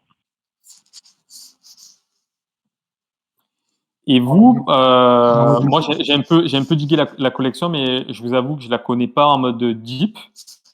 Vous, c'est quoi un petit peu les... J'ai vu qu'il y avait un free mint, si je dis pas de bêtises. On va passer je vais te faire la présentation rapide parce qu'il y a beaucoup de personnes, des aristos, mais Ouais, bien sûr. Moi, c'était plus pour. C'est quoi un petit peu votre. Tu vois, dans les NFT artistiques, alors, ok, moi, je trouve ça génial de monter une belle commu, etc. Mais comment vous allez. Même pour moi, ça m'intéresse, tu vois, ça peut me donner des idées. Comment vous allez vous différencier par rapport à une autre commu artistique, par exemple? Ça va être quoi un petit peu vos prochaines étapes, etc.? Écoute, après le projet, comme tu l'as bien dit, hein, c'est un projet artistique, donc la base du projet c'est l'art que crée l'artiste, donc Clément Mougel. Donc en gros, pour te faire l'historique rapide, Clément Mougel à la base c'est un artiste peintre IRL qui est français, qui peint des tableaux et qui a une cote puisqu'il a fait des ventes dans des maisons de dans des galeries, des maisons de vente. Et en fait, il a décidé clairement de s'orienter vers les NFT. Donc ça, comme il le dit, c'est une nouvelle corde à son arc. Donc artiste peintre IRL, que ce soit sur toile ou même dans la rue, hein, sur le partage, je te montre des rideaux au BHV qu'il a pu peindre, ou des inaugurations avec en bas à gauche pour Hublot, où il a fait des œuvres IRL. Donc là, on peut voir des tableaux qu'il a peints et le début, on va dire, de sa première collection des aristocrates Genesis. Et comme beaucoup d'artistes, enfin beaucoup, je sais pas si c'est beaucoup, mais en tout cas les artistes s'intéressent de plus en plus au NFT, à la blockchain et ce que ça permet. Donc il y a bien entendu des artistes aussi digitaux et il a souhaité lancer sa première collection NFT, donc qui est celle-ci, la Genesis. Donc 250 dessinés à la main, ouais. C'est ça. En fait, entre 2016 et 2022, il a eu un carnet vierge des éditions Flammarion dans lequel il a dessiné effectivement plus de 250 portraits. Et le jour où il a voulu se lancer dans les NFT, on lui a dit est-ce que tu as, je sais pas, un projet que tu as fait, que tu n'as pas encore utilisé, et du coup il s'est dit ouais, j'ai ce carnet. Et en feuilletant le carnet, tout de suite on lui a dit écoute, elle est là ta première collection NFT. Donc il a décidé de numériser en fait les 250 portraits qui sont uniques. Ouais, pour lancer sa première collection NFT. Et là où tu disais comment on se différencie, c'est que si je dis pas de bêtises, je crois que c'était le premier artiste qui a dit moi ma vision, je souhaite relier l'art IRL et Web3, et donc tous mes NFT seront reliés à un print. C'est-à-dire que lorsque tu vas acheter mon NFT Genesis, tu auras à la fois le NFT et le print que tu recevras daté et signé à la main par l'artiste lui-même. Et ça rejoint en fait ce que tu veux faire. C'est la passerelle entre nous du coup le monde IRL ou voire Web 2 et le Web 3 via effectivement le lien entre le NFT et si demain, ouais, je trouve ça vraiment génial. Mais et si demain tu vends ton NFT? En fait, c'est double value, c'est-à-dire que t'as ton NFT à sa propre valeur, au même titre que ton print a sa propre valeur. Donc tu peux vendre les deux associés, tu peux vendre les deux dissociés, tu peux en vendre un ou garder l'autre. Ok. Exactement, c'est vraiment l'objectif. Et c'est vrai qu'à l'époque, donc la collection c'est juin 2022, et tu avais les NFT maximalistes qui disaient non, c'est l'œuvre, c'est le NFT, ou l'œuvre c'est le support physique en fait. Tu peux pas avoir les deux. Gros débat. C'est ça. Et donc non, après clairement il avait sa vision des choses et une ambition de relier les deux mondes. Et du coup c'est ce qui a fait, je pense, son succès. Et moi personnellement, c'est ce qui m'a aussi entre guillemets rassuré, parce que le monde des NFT, je me disais comme beaucoup, quand tu connais pas, c'est un JPEG. Mais le fait de se dire au pire je me fais avoir sur le JPEG, mais au moins j'ai le print daté et signé par la main de l'artiste. C'est vrai. Donc tu te dis au moins quoi qu'il arrive, j'ai mon print, je l'ai chez moi, j'ai une œuvre d'art chez moi, et moi c'est ce qui m'a rassuré. Et en plus parce que c'est un artiste qui était connu, quand tu regardais sur internet, voilà, Et toi, j'ai une petite question, désolé, je te coupe. Ton œuvre, tu la vendras jamais, ou c'est quoi qui te ferait la vendre, par exemple? Parce que pour lui, il doit y avoir une question de liquidité quand même, tu vois. Si nous, dans le gaming, on espère, on pense que des gens vont holder à mort et d'autres peut-être vont vendre pour accéder à d'autres maps, tu vois, si je tire le trait. Mais toi, par exemple, pourquoi tu vendrais ton NFT artistique? Clairement, je pense que mon Genesis, celui qui est ma photo de profil et celui que j'ai chez moi, clairement, je le vendrai jamais. Clairement, je pensais que tu allais dire ça. Je savais que tu allais dire ça. Tu vois, parce que c'est aussi symbolique et sentimental. C'est mon premier NFT. C'est ce qui m'a fait entrer dans le monde du Web 3 et des NFT artistiques. Donc clairement, ouais, c'est sentimental. Après, j'ai d'autres NFT que si l'occasion se présente, bien entendu, je pourrais les vendre. Et puis c'est aussi l'objectif d'avoir une collection NFT, c'est que ça soit liquide et que les personnes puissent vendre leur NFT. S'ils peuvent se faire une plus-value, c'est encore mieux. S'ils peuvent derrière acheter un autre NFT d'une autre collection de Clément parce que ça leur plaît, tant mieux. Donc c'est aussi ce que permet les NFT, la liquidité. Après, on voit bien aujourd'hui le problème des royalties en fonction des marketplaces, parce que il y avait aussi cet attrait-là pour l'artiste d'avoir malgré tout une rémunération lorsque les holders vendaient les NFT, ce qui est plus forcément le cas sur toutes les plateformes. Donc c'est aussi une autre problématique à gérer. Mais ça fait partie du jeu, et puis au moins l'art se diffuse et les NFT passent de main en main, et c'est comme ça que l'artiste est connu et qui permet de toucher encore plus de monde, quoi. Et si j'ai une dernière question.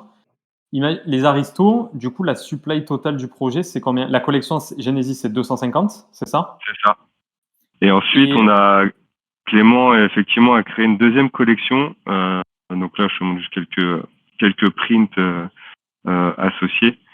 Et en fait, vu l'engouement qu'il a eu autour de cette première collection NFT et puis le sold out qui a été fait, il s'est vraiment pris au jeu et s'est dit, OK, là, j'ai sorti une collection que j'ai dessinée à la main, que j'ai numérisée. Donc, c'est pas vraiment, on va dire, l'esprit NFT comme on peut voir avec les collections blue chip.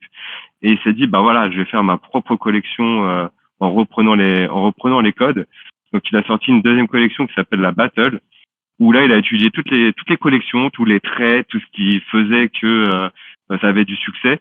Et là encore, il l'a dessiné à la main, donc c'était un grand dingue de le faire sur une Supply 2000. Mais comme tu peux le voir sur une image, il a dessiné tous les corps, les attributs, les chapeaux à la main pour ensuite les numériser sur Illustrator et les assembler en fait. Et du coup, c'est vraiment, on va dire, une collection pour lui qui est vraiment taguée Web3 NFT. Et du coup, c'est une supply de 2000. Donc, on avait fait la première phase en mars 2023. Et là, toujours dans l'esprit des aristocrates, c'est que chaque NFT minté avait son print associé, daté et signé. Sauf clairement, les ventes n'ont pas été à la hauteur de nos espérances, puisqu'il n'y en a que, entre guillemets, 327 vendus.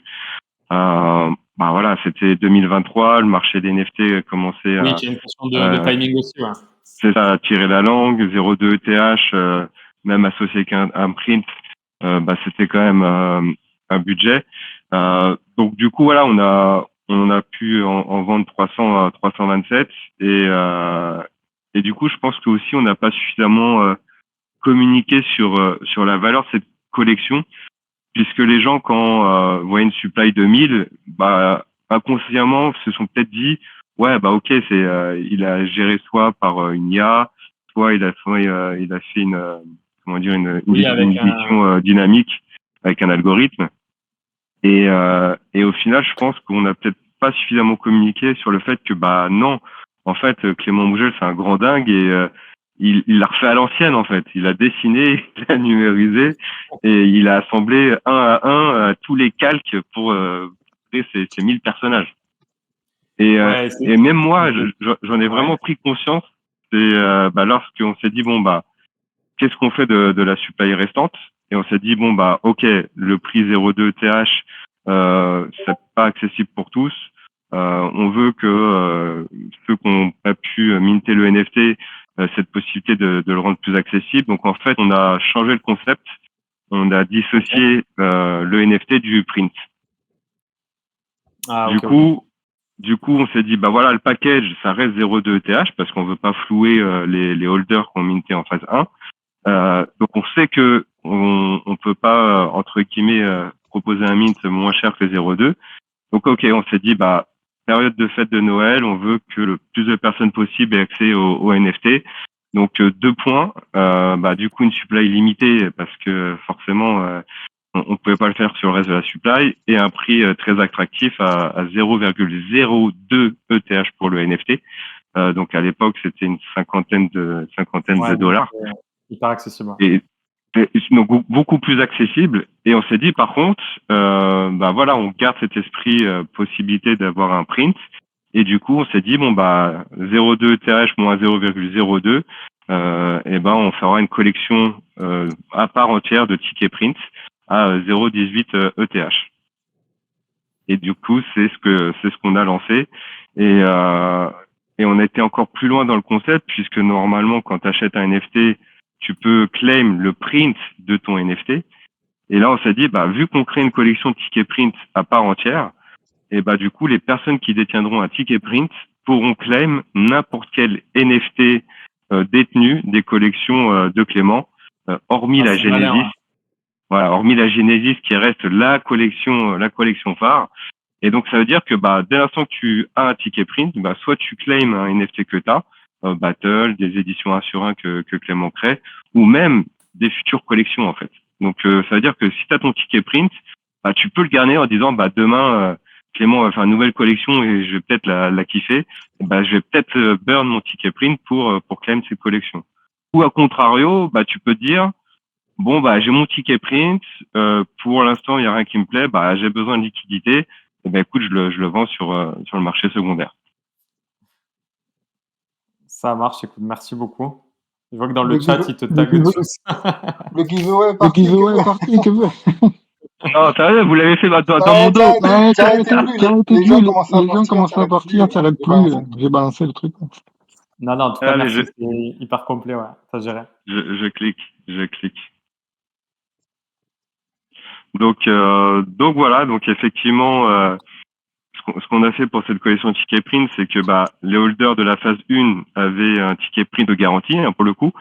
Donc on a lancé la première phase de free mint pour tous les holders phase 1. Donc on a lancé ça semaine dernière. Et puis du coup on va lancer la seconde phase bientôt, qui sera dédiée aux holders Battle phase 1 et Battle phase 2 qui veulent acheter un ticket print. Et puis après, ça sera public. Et donc, ça sera une collection ouverte. On n'a pas un objectif de faire sold out là dans le mois qui vient, mais laisser ouverte cette possibilité de mint à n'importe quel moment un ticket tant que la supply est existante, puisqu'avec 172 tickets print qu'on peut minter. Et comme ça, si demain une collection sort et que quelqu'un adore et veut un print, il resterait peut-être encore des tickets print à minter pour pouvoir claim son print. Franchement, tu m'as chauffé. Le Genesis, le floor, il est à 0,19, mais le Battle, franchement, ça, je suis sur OpenSea, là, je suis en train de regarder. Ça va, ça reste accessible et très très cool. Franchement, ça me donne envie d'en prendre un. Ouais, écoute, là, alors maintenant tous les battles que tu vois sur le secondaire, ils ont plus le ticket print associé. C'est pour ça que tu peux avoir un floor price qui peut être encore plus accessible. Mais en tout cas, voilà, parce qu'on a fait le snapshot et du coup on a lancé la phase de mint.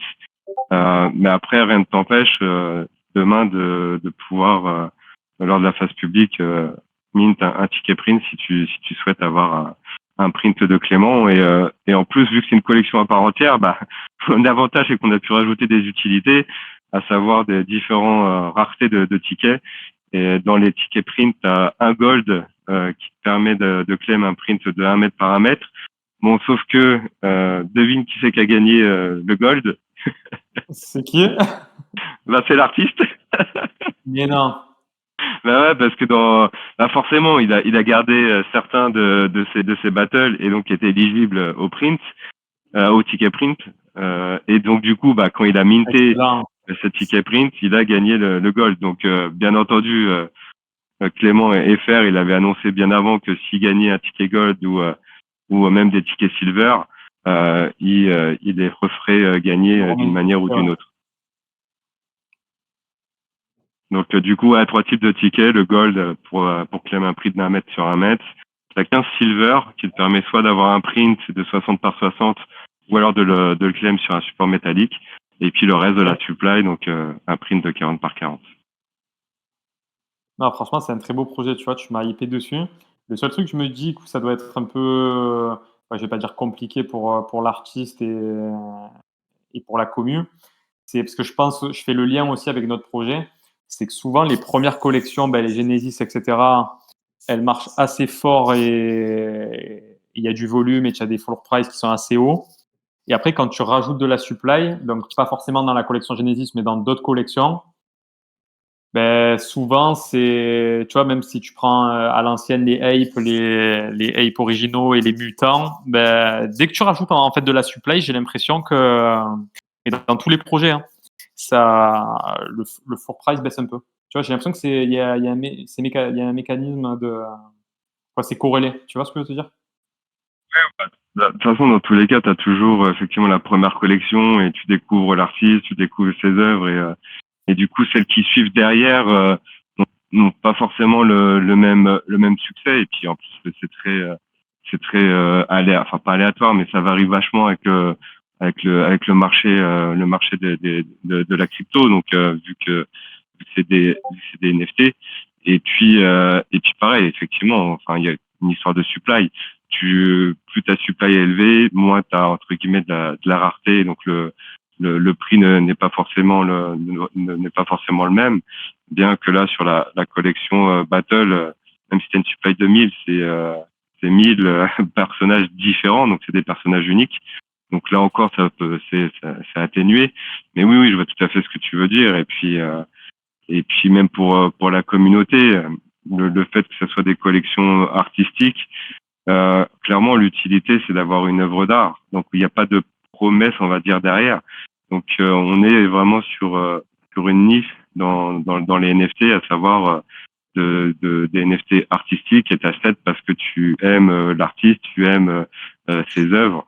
Donc forcément, ça limite, puisque derrière, on n'a pas de promesse de gagner des tokens, il n'y a pas de promesse de faire de l'argent, même si on souhaite à tous nos holders que si un jour ils décident de revendre leur NFT ou leur print, j'espère pour eux qu'ils pourront bien entendu faire une plus-value, mais rien n'est garanti et puis c'est pas. Oui, c'est plus dans le la côté promesse du projet. émotionnel et, ouais, et visuel et par rapport avec l'artiste, quoi. Et la commune. Exactement. Du coup, Ouais. je viens de voir que j'ai pas gagné la Balls aristocrate. C'est Youn. C'est Youn. Félicitations à toi, Youn. Bien joué, bien joué. Bien joué, ouais. Après pour pour ceux la qui Genesis. pour la Genesis. Ouais, non, je te disais, Ouais, non, je te disais, c'est juste pour la pour finir. Genesis Pour la aussi, Genesis aussi, souvent dans les collections, comme chez nous d'ailleurs, ceux qui ont la Genesis, ils sont toujours prioritaires ensuite pour certaines choses. Par exemple, là, sur la deuxième collection, quand tu en mintais un, qu'il y en avait un gratuit si tu avais un Genesis avant, tu vois. Et ça sera toujours comme ça. Il y aura toujours des choses comme ça. Ça fait que, En général, les gens hold. Effectivement, le floor price grimpe, quoi. Yann, c'est vrai que typiquement, moi j'étais holder Genesis sur le mint de la battle. En tant qu'holder Genesis, si je mintais un battle, j'avais un battle airdroppé par exemple. Ok. Et par la suite, quand tu es holder, Clément fait pas mal de giveaways aux holders, des NFT en édition 1 sur 1 ou des éditions maximum sur une supply de 6. Et du coup, ça te permet d'être éligible à ces giveaways. Donc oui, t'as quand même des utilités et des avantages, clairement. Après, Clément offre des NFT artistiques avec une certaine valeur.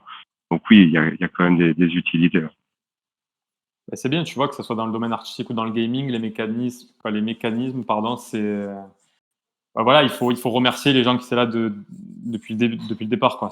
Pour moi, c'est le plus important. Bah ouais, en plus c'est clairement l'esprit Web3. Hein. Enfin, c'est aussi ça qui est important. C'est dans n'importe quel projet, hein, qu'il soit artistique, gaming ou autre, c'est la communauté qui est importante et il faut savoir non seulement la garder, la préserver en vendant pas du rêve et en leur disant pas si achète, t'inquiète, le NFT de Clément d'ici un an il va faire x3 et tu vas pouvoir te faire de l'argent. Non, il faut savoir la préserver, mais aussi il faut savoir la récompenser et c'est important de l'avoir en tête. Ouais. Je voulais savoir, est-ce que ça vous embête si je mets le lien de notre Discord dans le chat pour Youn? Non, pas du tout. Ouais, ça vous embête pas? Je pense que t'as... Mais... tu te fais bâcher, mais... parce que je crois qu'il y a que le holder qui peut. J'avais réglé. Essaye toujours, mais...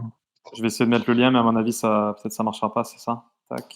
Mais si jamais je te mets un lien. Non, attends, une seconde. Non. Une seconde, attends. Je te mets. Moi, je suis dans votre Discord. Est-ce que je peux faire une invitation? Ouais, attends, je copie le lien. Je le fais en live. Le Discord, je dis ça parce que sur le Twitter, on l'a pas mis public volontairement pendant très longtemps. Le Discord. En fait, on n'a pas balancé notre lien Discord partout, tu vois. Si tu vas sur notre Twitter ou quoi, tu le trouveras pas. Mais on faisait exprès pour la com, tu vois, pour faire des batchs de. En gros, si tu participais à des giveaways, etc., tu pouvais rentrer dans le Discord, mais on l'a pas trop publié le Discord. Il n'est pas public, il n'est pas sur le site, il n'est pas sur le Twitter, etc.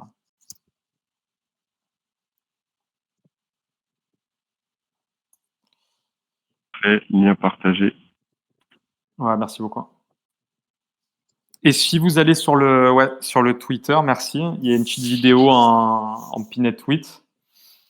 Bah attends, je vais... Tu peux la regarder, ouais. Et ouais, je vais la partager tout de suite. En plus, tu sais quoi? Je voulais la regarder cet après-midi et je me suis dit non, je vais attendre. Vous voyez là? Ouais. Ça lag pas trop, ça va.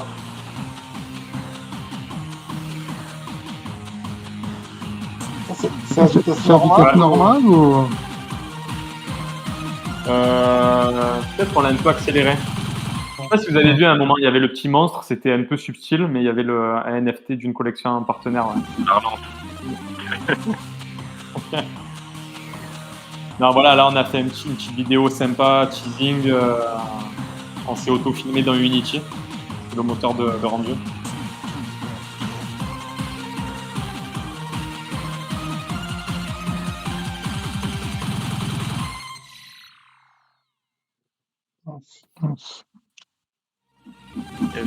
Ah, ça suffit, on arrête. Parce que j'ai le son dans les oreilles, moi, donc...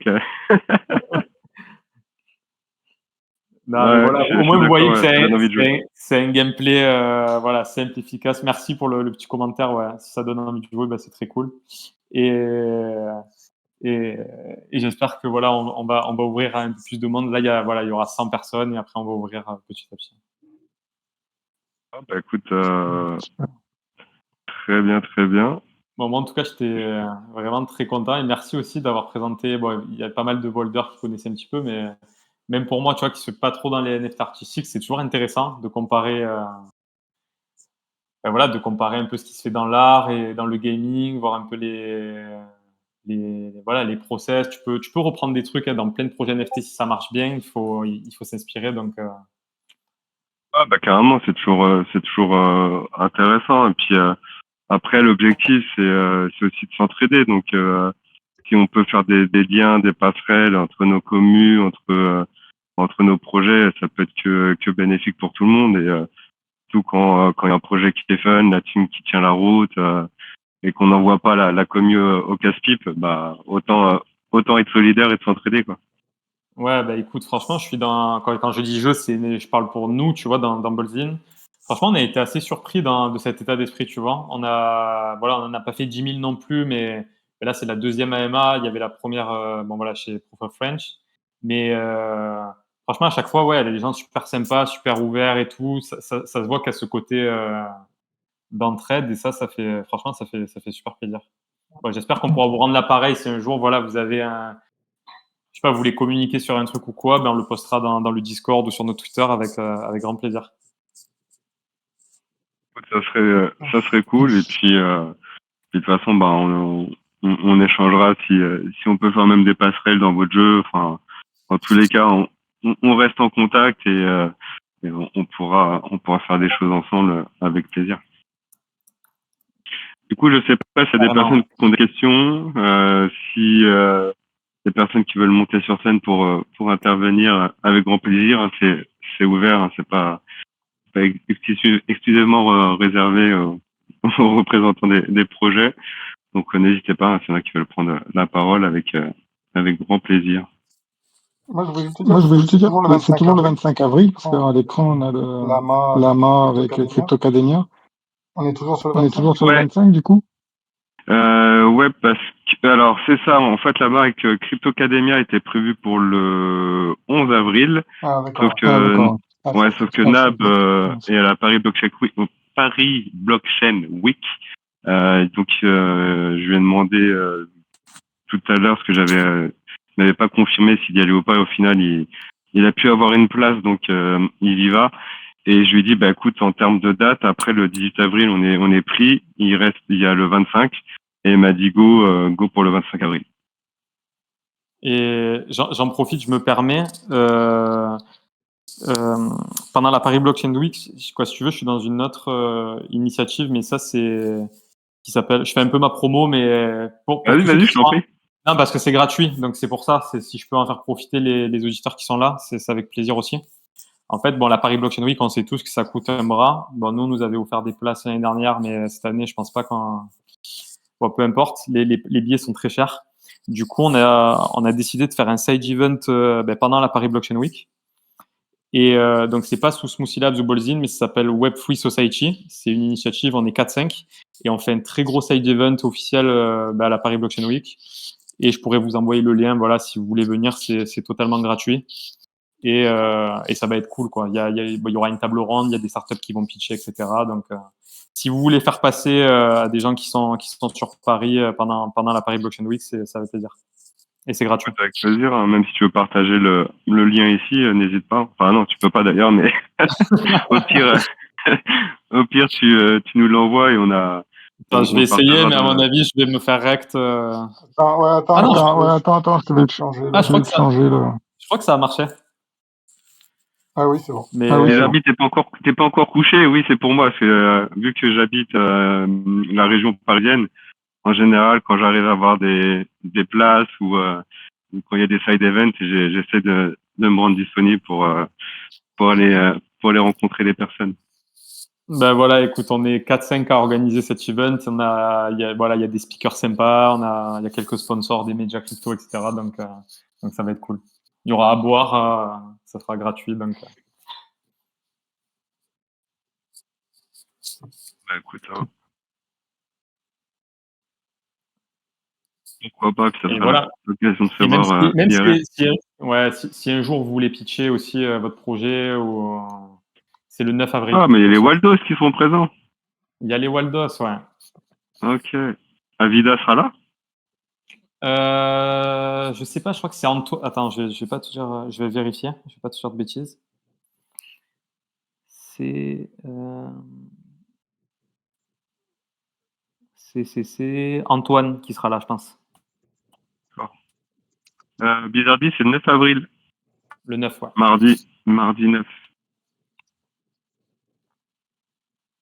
Ok, cool, ouais, parce que bah clairement, comme tu disais, le ticket pour Paris Blockchain Week est hors de prix. Mais ouais, les side events, ça peut être intéressant. Envoyez-moi un petit message sur Discord si vous venez, parce qu'il faut en fait on approuve les participants, parce qu'il y a pas mal. Après voilà, vu que c'est un event free, il y a beaucoup d'inscrits. Alors après, est-ce que tout Ah le monde oui. va venir? Est-ce que tout le monde viendra ou pas? On ne sait pas. Donc voilà, on n'en sait rien. Mais envoyez-moi un petit message sur Discord. Moi, je sais que c'est vous et je peux approuver la demande. Carrément. Bah, écoute, faut que je regarde mon planning Bon, en tout cas, vous et êtes si les je peux- bienvenus. Bon, en tout cas, cool. Hein, merci pour la proposition. Et puis ouais, ceux qui sont sur Paris, ça peut être sympa.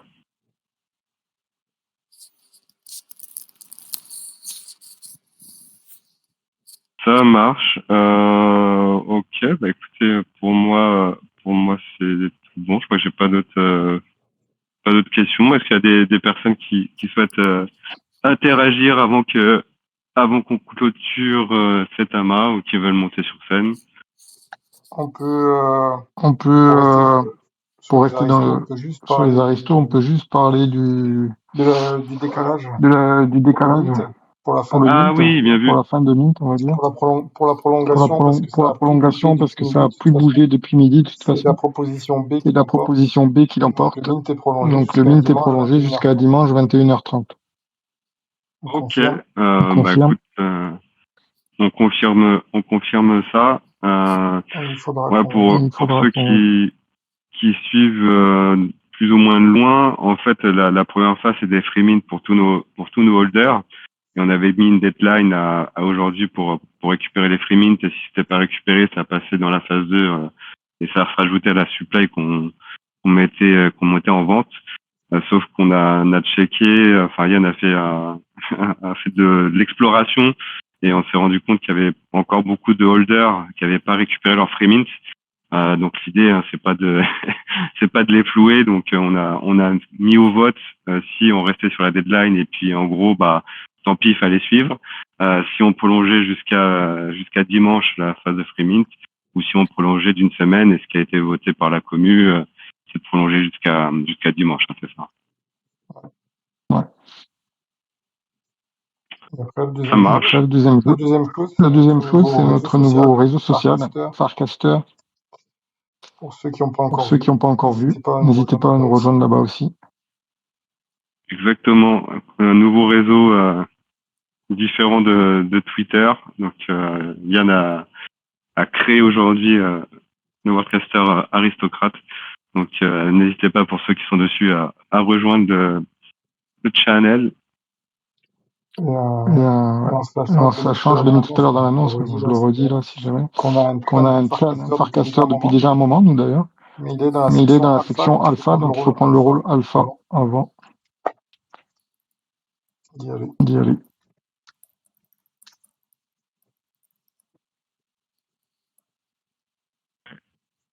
Écoutez, on a tout annoncé.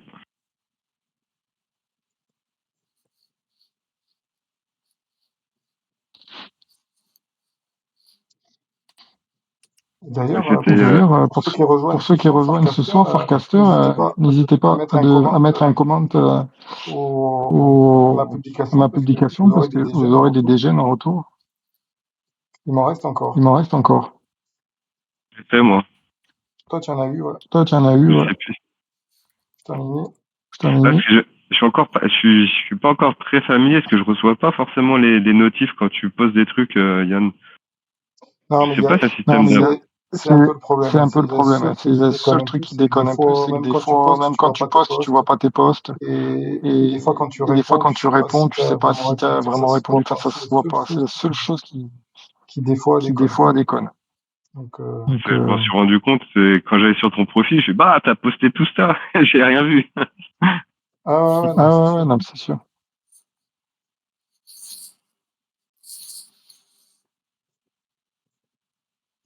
Ok, écoutez, il me reste plus qu'à tous vous remercier pour votre présence, pour cet amas.